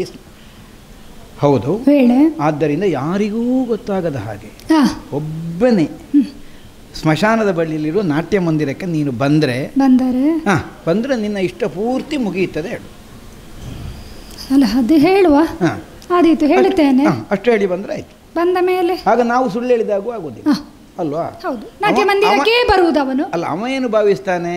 ನಾನೇ ನಿನ್ನ ಕುರಿತಾಗಿ ಅಪೇಕ್ಷೆಯನ್ನು ಅತಿಲಾಲಸೆಯನ್ನು ತಳೆದ ಅವ ಇವಳನ್ನು ಅನುಭವಿಸ್ಲಿಕ್ಕೆ ಆಗ್ತದೆ ಅಂತ ಅವ ತಿಳಿಯುತ್ತಾನೆ. ಹೌದು. ನಾವಿಲ್ಲಿ ಏನು ಹೇಳ್ತಾ ಇದ್ದೇವೆ? ನಮ್ಮ ಇಷ್ಟದಂತೆ ಎಲ್ಲವನ್ನೂ ಎಲ್ಲರೂ ಕಾಣುವಂತೆ ಮಾಡಲಿಕ್ಕಾಗುವುದಿಲ್ಲ. ನಮ್ಮ ಇಷ್ಟ ಕೀಚಕನ ವಧೆ ಅಲ್ವಾ? ಅದನ್ನು ಗುಟ್ಟಿನಲ್ಲಿ ಮಾಡ್ತೇವೆ. ನೀನು ಅಲ್ಲಿಗೆ ಬಾ ಅಂತ ನಾವು ಹೇಳಿದಾಗ ನಾವು ಸತ್ಯ ಮೀರಬಾರದು ಅಲ್ವಾ? ಸುಳ್ಳು ಹೇಳಬಾರದು. ಅದಕ್ಕೆ ಬೇಕಾಗಿ ಹಾಗೆ ಹೇಳು. ಅವನನ್ನು ಬರುವಾಗ ಮಾಡಿದರೆ ಆಯಿತು. ಮಾಡಿದರೆ ಆಮೇಲೆ ನಾನೇ ಹೋಗ್ತೇನೆ ಅಲ್ಲಿಗೆ. ನೀವು ಹೋಗ್ತೀರಿ? ಹೋಗಿ ಕೊಲ್ಲುವುದು ಮತ್ತೆಂಥದ್ದು?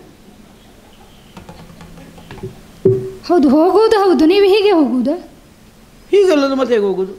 ಈಗ ನಾಟ್ಯ ಮಂದಿರಕ್ಕೆ ಬರುವಾಗ ನಾನಿರುವುದು ಅಂತ ಅವ ತಿಳ್ಕೊಳ್ಳುತ್ತಾನೆ. ನೀವು ಈ ವೇಷದಲ್ಲೇ? ಅದೊಂದು ಹೌದಲ್ವಾ? ಮತ್ತೆ ಅದನ್ನೇ ಹೇಳಿದ್ದು ನಾವು, ಬಹಳ ಸೂಕ್ಷ್ಮವಾಗಿ ಉಪಾಯವನ್ನು ಯೋಚಿಸಬೇಕು. ಹೇಗೆ ಹಾಗಂತ ಈಗ ನೀವು ಈ ವೇಷದಲ್ಲೇ ಹೋಗುದು? ಅಲ್ಲ, ಸಾಮಾನ್ಯವಾಗಿ ಈಗ ಹೇಗೆ ಕೇಳಿದರೆ ಒಂದು ಮೀನು ಹಿಡಿಯುವ ಗಾಳದ ಕೊಕ್ಕೆಗೊಂದು ಹುಳ ಸಿಕ್ಕಿಸ್ತಾನೆ. ಯಾಕೆ? ಅದರ ಆಸೆಯಿಂದ ಮೀನು ಬಂದು ಹಿಡಿಯುವಾಗ ಅದು ಕುತ್ತಿಗೆ ಕೊಕ್ಕೆ ಸಿಗ್ತದೆ, ಮೀನು ಸಾಯ್ತದೆ. ಹೌದು. ಈಗ ನನ್ನನ್ನು ಗಾಳವಾಗಿ ಬೆಳೆಸಿ. ಯಾಕೆಂದ್ರೆ ಅದು ಹುಳವೂ ಸಾಯ್ತದೆ ಅಥವಾ ಸತ್ತ ಹುಳವನ್ನು ಹಿಡಿಯುವುದು. ಸತ್ತ ಹುಳವನ್ನು. ಈಗ ನಿನ್ನನ್ನು ನಾನು ಗಾಳದ ಕೊಕ್ಕೆಗೆ ಸಿಕ್ಕಿಸಲಿಕ್ಕೆ ಆಗುವುದಿಲ್ಲ. ಈಗೆಂತ ಮಾಡೋದಾಗಿದ್ರೆ? ಈಗ ನನ್ನ ಹಾಗೆ ಆಗಬೇಕಲ್ಲ, ಕರೆದವಳು ನಾನೇ ಅಂತ ಆದ್ರೆ. ಈಗ ನಾನು ನಿನ್ನಾಗ ಆಗಬಾರದು ಅನ್ನುವುದಕ್ಕಲ್ಲೂ ಕೊಲ್ತೇನೆ ಹೇಳಿದವ ನಾನು. ಹಾಗಲ್ಲ, ಅವನಿಗೊಮ್ಮೆ ಕಾಣುವ ಹಾಗಿದ್ರೆ. ಯಾರು? ನಾನು ಅಂದ್ರೆ ವೇಷ? ನೀವು ಹೇಳಿದ್ರೆ ಆಗುವುದಿಲ್ಲ, ಆಗಲೇಬೇಕಲ್ಲ. ಸ್ತ್ರೀ ವೇಷ ಒಂದು ಆಗ್ಲಿಕ್ಕೆ ಇಲ್ಲ ನನ್ನಿಂದ, ಅದು ಮಾಡಲಿಕ್ಕಿಲ್ಲ ನಾನು. ಮತ್ತೆ ಈಗ ನೀವೇ ಯೋಚಿಸಿ, ಹೋಗಿ ಕರೀತೇನೆ, ಅವ ಬಂದ ಅಂತ ಇಟ್ಟುಕೊಳ್ಳಿ. ಬಂದ ಕಾಲದಲ್ಲಿ ನಾನಿಲ್ಲ, ನೀವು ಅಂತಾದ್ರೆ ನಾನು ಒಂದೇ ಹೇಳ, ನಾನು ಸ್ತ್ರೀ ವೇಷ ಅಂದ್ರೆ ಹೇಸುತ್ತೇನೆ. ಹೌದೌದು, ಹೆದರುದಲ್ಲ. ನನಗೆ ನಿಮ್ಮನ್ನು ಸ್ತ್ರೀ ವೇಷದಲ್ಲಿ ನೋಡುವಂತ ಬಯಕೆಯೂ ಇಲ್ಲ ಪ್ರಭು. ಅಲ್ಲ, ನಿನಗೆಲ್ಲ ಯಾರಿಗೂ ನೋಡ್ಲಿಕ್ಕೆ ಸಾಧ್ಯ ಇಲ್ಲ, ಅದಕ್ಕೆ ಹೇಳೋದು ನಾನು ಸ್ತ್ರೀ ವೇಷ ಅಂದ್ರೆ ಹೇಸುತ್ತೇನೆ. ಹೆದರುದಲ್ಲ, ಹೇಸು ಅಲ್ಲ. ನನಗೆ ಬಯಕೆಯೂ ಇಲ್ಲ, ಆದ್ರೆ ಈಗ ಆಗಬೇಕಲ್ಲ ವೇಷ ನೀವು ಮಾಡಿ. ಮತ್ತೆ ಅದೌದು, ಅವನಿಗೊಂದು ಬರುವಾಗ ಒಂದು ಭ್ರಾಂತಿ ಹುಟ್ಟಬೇಕಲ್ಲ ಅಲ್ವಾ? ಅಂದ್ರೆ ನಾನು ಮಲಗಿದವಳು ಇದ್ದವಳು ಅಲ್ಲಿ ಸರೀರಂದ್ರಿ ಅನ್ನೋದೇ ಗೊತ್ತಾಗಬೇಕಲ್ಲ ಸ್ವಾಮಿ. ಅಲ್ಲ, ನನಗೆ ಯಾವ ವೇಷ ಆದರೂ ಮಾಡಿ ಈಗ ಅಲ್ಲ, ಬ್ರಾಹ್ಮಣರ ವೇಷ ಎಲ್ಲ ಮಾಡಿ ಅಭ್ಯಾಸ ಉಂಟು. ಈಗ ಏಕಚಕ್ರ ನಿನ್ನ ಮದುವೆ, ನನ್ನ ಮದುವೆ ಆಗುವಾಗ ಬ್ರಾಹ್ಮಣರ ವೇಷವೇ ಇದ್ದದ್ದು. ಹೌದು, ನನ್ನ ಮದುವೆ ಆಗುವುದಕ್ಕಿಂತ ಮೊದಲನ ಕಥೆ ಅದು. ಬ್ರಾಹ್ಮಣರ ವೇಷ ಎಲ್ಲ ಮಾಡಿ ಕೂತ್ರೆ ನಮ್ಮನ್ನು ಬ್ರಾಹ್ಮಣ ಅಲ್ಲ ಅಂತ ಬ್ರಾಹ್ಮಣರಿಗೆ ಹೇಳಲಿಕ್ಕೆ ಆಗುದಿಲ್ಲ. ಈಗ ಒಂದು ವರ್ಷ ಅಲ್ಲಿ ಅಗ್ರಹಾರದಲ್ಲಿರುವಾಗ ಯಾವ ಬ್ರಾಹ್ಮಣರಿಗೂ ಗೊತ್ತಾಗ್ಲಿಲ್ಲ ನಾವು ಬ್ರಾಹ್ಮಣರಲ್ಲ ಅಂತ. ಈಗ ನಾನೊಂದು ಹೇಳ, ಈಗ ಸ್ತ್ರೀ ವೇಷ ಮಾಡುದು ರಾತ್ರಿ ಹೊತ್ತಲ್ವ, ನೀವು ಸ್ತ್ರೀ ಅಲ್ಲ ಅಂತ ಗೊತ್ತಾಗುವುದು ಇಲ್ಲ, ಕತ್ತಲಲ್ಲಿ ಗೊತ್ತಾಗುವುದು ಎಂತದ್ದು ಅಲ್ಲ. ವೇಷ ಮಾಡಿದ್ರೆ ಮತ್ತೊಂದು ಅವನಿಗೆ ಸೀರೆ ಕಂಡ್ರೆ ಸಾಕು, ಅಷ್ಟೇ. ಸ್ತ್ರೀ ವೇಷ ಅಂತ ತಿಳಿತಾನೆ. ಹೌದು, ಈಗ ನನಗಾಗುವ ಸೀರೆಯಲ್ಲಿಂದ ತರುವುದು ಅಂತ ಇರುವುದಷ್ಟೇ. ಸೀರೆಗೇನು ಕೊರತೆ ಸ್ವಾಮಿ, ಬೇಕಾದಷ್ಟು ಉಂಟು. ಬೇಕಾದಷ್ಟು ಬೇಕು, ಅದೇ ಹೇಳಿದ್ ನಾನು. ಒಂದು ಸೀರೆ ಎಲ್ಲ ಸಾಕಾಗ, ಒಂದಲ್ಲ ನಾಲ್ಕನ್ನು ಕಟ್ಟಿ ಕಟ್ಟಿ ಉಡಿಸುವ ನಿಮಗೆ. ಸರಿ ಸರಿ, ಸೀರೆಯನ್ನು ಉಡಿಸುವುದು. ಈಗ ನನ್ನನ್ನು ಸ್ತ್ರೀ ವೇಷ ನೀನೇ ಮಾಡಿಸಬೇಕು, ನನ್ನಿಂದ ಆಗ್ಲಿಕ್ಕಿಲ್ಲ. ನಿಮ್ಮ ಮಾಡಿ ಗೊತ್ತಿದ್ರೆ ಈ ಮೊದಲು ಎಷ್ಟೋ ಹೊಟ್ಟೆ ಆಗುತ್ತಿತ್ತು. ನೀವು ಸೀರೆಯನ್ನು ಉಡಿಸಬೇಕು ನಿಮಗೆ. ಮತ್ತೆ ಈ ಕೆದರಿದ ಕೇಶರಾಶಿ, ಹೌದು, ಇದನ್ನೆಲ್ಲ ಒಪ್ಪವಾಗಿ ಬಾಚಿದವಳಿದ್ದೇನೆ. ತಲೆಗೆ ಹೂವನ್ನು ಮುಡಿಸಬೇಕು. ಆಗಲಿ, ಒಂದು ಕೀಚಕ ವಧೆ ಅನ್ನೋ ಒಂದು ಪ್ರಸಂಗ ಬಂದದ್ದು ಎಷ್ಟು ಒಳ್ಳೇದಾಯ್ತಲ್ಲ ಹೇಳುದು ನಾನು. ಈಗ ತಲೆ ಬಾಚದೆ ಹತ್ರ ನನ್ನ ಯೋಗ ಅಲ್ಲ, 11 ತಿಂಗಳಾಗ್ತಾ ಬಂತು ಹೀಗೆ ತಲೆ ಬಾಚದೆ. ಈಗ ಹೆಂಡತಿಯ ಕೈಯಿಂದ ತಲೆ ಬಾಚಿಕೊಳ್ಳುವ ಯೋಗ. ಅಲ್ಲ, ನಿನಗೂ ಈಗ ಒಳ್ಳೆ ಅಭ್ಯಾಸ ಆಗಿದೆ. ಈಗ ತಲೆ ಬಾಚಿ ನೋವೇ ಆಗುದಿಲ್ಲ ಅಂದ್ರೆ ನೀನು ಈಗ 11 ತಿಂಗಳಿಂದ ಅಲ್ಲಿ ತಲೆ ಬಾಚುತ್ತಾ ಇದ್ದೀಯಲ್ಲ, ನಿನಗೂ ಒಳ್ಳೆ ಅಭ್ಯಾಸ ಆಗಿದೆ. ಹೌದೌದು, ಎಲ್ಲರ ತಲೆ ಬಾಚಿ ಅಭ್ಯಾಸ ಆಯಿತು. ಹಾಗೆ ತಲೆಯನ್ನು ಬಾಚಿದ್ದೇನೆ, ಸರಿ. ತಲೆಗೆ ಹೂವನ್ನು ಮುಡಿಸಿದ್ದೇನೆ, ಕಣ್ಣಿಗೆ ಕಾಡಿಗೆಯೂ ಬೇಕು, ಹಣೆಗೊಂದು ತಿಲಕವೂ ಬೇಕಲ್ಲ. ಸರಿ ಸರಿ ಸರಿ, ಎಸಿದ್ದೇನೆ. ಆಯ್ತಲ್ಲ, ಸ್ತ್ರೀ ವೇಷ. ಹೋಗುದೇ? ಹೋಗೋಣ. ಎಂತದ್ದು ಅಲ್ವಾ, ಬೇಡವಾ? ಒಳ್ಳೆ ವೇಷ ಅಲ್ವಾ ಸ್ತ್ರೀ ವೇಷ? ಸ್ತ್ರೀ ವೇಷ ಎಲ್ಲ ಹೌದು ಸ್ವಾಮಿ. ಹಾ. ಈ ಮೀಸೆಗೊಂದು ಗತಿ ಆಗಬೇಕು. ವಾ ಹೌದು. ಎಂಥದ್ದು? ಮತ್ತೆ ಮೀಸೆ ಇದ್ರೆ ಸ್ತ್ರೀ ವೇಷ ಆಗುದು ಹೇಗೆ ಸ್ವಾಮಿ? ನನ್ನ ವೇಷವೇ ಇಲ್ಲ. ಕೀಚಕವಾದ ಪ್ರಕರಣ ಇಲ್ಲ. ಮೀಸೆ ತೆಗೆದು ವೇಷವೇ ಇಲ್ಲ ನನ್ನ ಪ್ರಭು. ನಾನು ಸ್ತ್ರೀ ವೇಷ ಮಾಡಿದ್ರು ಮೀಸೆ ಇಟ್ಟೆ. ಮೀಸೆ ತೆಗೆದು ವೇಷ ಇಲ್ಲ. ಏನು ಮಾಡುವುದಪ್ಪ ಈಗ? ಒಂದು ಕೆಲಸ ಮಾಡಿ ಸ್ವಾಮಿ, ಮೀಸೆ ತೆಗೆಯುವುದು ಬೇಡ. ನನ್ನ ಗಂಡನ ಮೀಸೆ ನಾ ತೆಗೆಸುವುದೇಕ ಬೇಡ. ಏನು ಮಾಡಿ ಗೊತ್ತಾ? ಸೀರೆ ಸೆರಗನ್ನು ಮೀಸೆಗೆ ಮುಚ್ಚಿಕೊಳ್ಳಿ. ಅಲ್ಲ, ಈಗ ನಿಜವಾಗಿ ನಮ್ಮ ಗಂಡಸರಷ್ಟು ಬರದಿದ್ರು ಹೆಂಗಸರಿಗೆ ಒಂದು ಸ್ವಲ್ಪ ಸ್ವಲ್ಪ ಮೀಸೆ ಬರುವಾಗಾದರೂ ದೇವರು ಮಾಡಬೇಕಿತ್ತು. ಈ ಸ್ತ್ರೀ ವೇಷ ಮಾಡುವವರಿಗೆ ಎಂಥ ಸಂಕಟ, ದಿನ ಮೀಸೆ ತೆಗಿಬೇಡ. ಇಲ್ಲದಿದ್ದರೆ ಸ್ವಲ್ಪ ಸ್ವಲ್ಪ ಮೀಸೆ ಇಟ್ಟರೆ ಏನಪ್ಪ ಈಗ ದೇವರಿಗೆ ನಷ್ಟ, ನಮ್ಮಷ್ಟು ಕೊಡೋದು. ಅದು ನೀವು ನನ್ನಲ್ಲಿ ಕೇಳಿದ್ರೆ ನಾನೇನು ಉತ್ತರ ಕೊಡುವುದು? ಸುಮ್ಮನೆ ಹೇಳಿದ್ದು ನಾನು. ನೀವು ಕೇಳುವವರೆಲ್ಲ ಕೇಳಬೇಕಷ್ಟೇ. ಸರಿ ಸರಿ, ಅವ ಸಿಕ್ಕುವುದಿಲ್ಲ ಅಲ್ಲ ಕೇಳುವವ. ಅಲ್ಲ, ಅದೇ ನನ್ನಲ್ಲಿ ಕೇಳಿದ್ರೆ ಉತ್ತರ ಇಲ್ಲ. ಆಯ್ತಲ್ಲ, ವೇಷ ಆಯ್ತಲ್ಲ. ವೇಷ ಆಯ್ತು. ಹೇಗೆ ಹೋಗುದಾ? ಹೋಗುವುದಲ್ಲ, ಹೋಗುವುದು. ನೀವು ಹೋಗಿ ಅಲ್ಲಿ ಮಲಗಬೇಕು. ನಾನು ಹೌದು. ಹೌದಾ? ಹೌದು. ಮೀಸೆಯನ್ನು ಕಾಣಬಾರದು, ಮೀಸೆ ಕಾಣಬಾರದು. ಆಗ ಮಲಗಿತ್ತು. ಮಲಗಿ ನೀವು ಮಲಗಿ, ನಾನು ಹೋಗಿ ಅವನಲ್ಲಿ ಬರುವುದಕ್ಕೆ ಹೇಳ್ತೇನೆ. ಹೌದೌದು, ಆದಷ್ಟು ಶೀಘ್ರವಾಗಿ ಹೇಳ್ತೇನೆ. ಬಂದ ಕೂಡಲೇ ಬಂದೆಯಪ್ಪ. ನಿಮ್ಮ ಅಟ್ಟಹಾಸ ಕೇಳಿದ್ರೆ ಆಗ್ಲಿಕ್ಕಿಲ್ಲ ಪ್ರಭು. ನಾನು ಪ್ರಾರಂಭದಲ್ಲಿ ಹೇಳಿದೆ, ನನ್ನ ಗಂಡನ ಸ್ವರ ಬಹಳ ದೊಡ್ಡದು. ಈ ಸ್ವರ ಎಲ್ಲ ಇಳಿಸಬೇಕು. ಸ್ತ್ರೀ ವೇಷಕ್ಕೆ ಬೇಕಾದ ಸ್ವರ. ಯಾರು? ನಂದ? ಹೌದು. ಈ ಸ್ವರ ಬದಲು ಮಾಡುದು ಹೇಗಪ್ಪ? ಇದು ದೊಡ್ಡ ಕಷ್ಟ ಆಯ್ತು. ಹೆಣ್ಣಿನಾಗಿ ಮಾತಾಡಬೇಕು. ನೀವು ಈಗ ಸ್ವರ ಏರಿಸಿದ್ರೆ ನನಗೆ ಏನು ಬದಲಿಸಲು? ನಿನ್ನ ಸ್ವರ ಬಂದೀತ? ಅದು ಬರ್ಲಿಕ್ಕಿಲ್ಲ, ಬರಿಸಬೇಕು. ನಾಟಕ ಅಲ್ವಾ ಸ್ವಾಮಿ? ಏನು ಶಾಶ್ವತವಾಗಿ ಬರಿಸುವುದಾ ನೀವು? ಅಲ್ಲ, ಹೌದೀಗ ಒಂದು ಸಲಕ್ಕಾದ್ರೂ ಹೇಗದು ಸ್ವರ ಬರುವುದು ಹೇಗೆ? ಅಲ್ಲ, ಬರಬೇಕಲ್ಲ. ಶೈಲಿ ಕಲ್ತುಕೊಳ್ಳಬೇಕು, ಶೈಲಿ ಅಷ್ಟೇ. ಒಮ್ಮೆ ಕೀಚಕ ಗೊತ್ತಾಗುವುದಿಲ್ವಾ ಹಾಗೆಲ್ಲ ಕರೆದ್ರೆ? ಎಷ್ಟು ಚಂದದಲ್ಲಿ ಕರಿಬೇಕು. ನಾನೀಗ ಸ್ತ್ರೀ ವೇಷ ಅಂದ್ರೆ ಬಹಳ ಸುಲಭದ ವೇಷ ಅಂತ ತಿಳಿದ. ಹೌದಪ್ಪ, ಅದೇ ಹೆಂಗಸರ ಕಷ್ಟ ಅವರಿಗೆ ಗೊತ್ತಿರುವುದು. ಒಮ್ಮೆ ಮಾಡಿದ ಮೇಲೆ ಗೊತ್ತಾಗುತ್ತದೆ. ಹೆಂಗಸರ ವಿಷಯ, ಸ್ತ್ರೀ ವೇಷದವರ ಕಷ್ಟ ಇದೆ. ಹೆಂಗಸರ ಸುದ್ದಿಯಲ್ಲಿಲ್ಲ ನಾನು. ಅಲ್ಲ, ಸೀರೆ ಉಡುವುದು ಎಷ್ಟು ಕಷ್ಟ, ದಾರಿ ಬದಲಿಸಬೇಡ. ಸೀರೆ ಉಡುವುದು ಎಷ್ಟು ಕಷ್ಟ, ತಲೆ ಬಾಚುವುದು ಎಷ್ಟು ಕಷ್ಟ. ಸ್ತ್ರೀ ವೇಷದವರ ವಿಷಯದಲ್ಲೇ ಇದ್ದೇನೆ ಈಗ. ಹೌದು, ಈ ಸ್ತ್ರೀ ಸ್ವರ ಬದಲಿಸಬೇಕು. ಸ್ವರ ಬದಲಿಸಬೇಕಲ್ಲ. ಕೀಚಕ ಹಾಗೆ ರಾಗ ಎಳಿಬೇಕು ಸ್ವಲ್ಪ. ಕೀಚಕ ಅಲ್ಲ, ಅದೇ ಸ್ವಲ್ಪ ಇನ್ನು. ಹೌದು, ಇಂಪು ಬೇಕು. ಬಹಳ ಕಷ್ಟ. ಇಂಪು ಬೇಕು ಸ್ವಾಮಿ, ಲಾಲಿತ್ಯ ಬೇಕು. ಕೀಚಕ ಹೇಳುದಾ? ನನಗೆ ಕೇಳಲಿಕ್ಕೆ ಆಗುದಿಲ್ಲ. ಆದ್ರೂ ಆದೀತು, ಅವನಿಗೆ ಸಾಕು. ಅವನಿಗೆ ಸಾಕಪ್ಪ, ಅವನಿಗೆ. ನನಗೆ ನನ್ನ ಗಂಡನ ಸ್ವರ ಹೀಗೆಲ್ಲ ಕೇಳಿದ್ ನನಗೂ ಆಗುದಿಲ್ಲ. ಅಲ್ಲ, ಅದಮ್ಮ ಕೇಳಿದ್ರೆ ಏನಾದ್ರು ನಾನು ಮತ್ತೆ ಸಮಯದಲ್ಲಿ ನನಗೆ ಏನು ಸ್ಫೂರ್ತಿ ಬರ್ತದೆ ಆ ಉತ್ತರ ಕೊಟ್ಟೇನೆ. ಅದು ದೊಡ್ಡ ವಿಷಯ. ಹಾಗಿದ್ರೆ ಹೇಗೆ? ನಾನು ನಾಟ್ಯ ಮಂದಿರಕ್ಕೆ, ನೀವು ನಾಟ್ಯ ಮಂದಿರಕ್ಕೆ,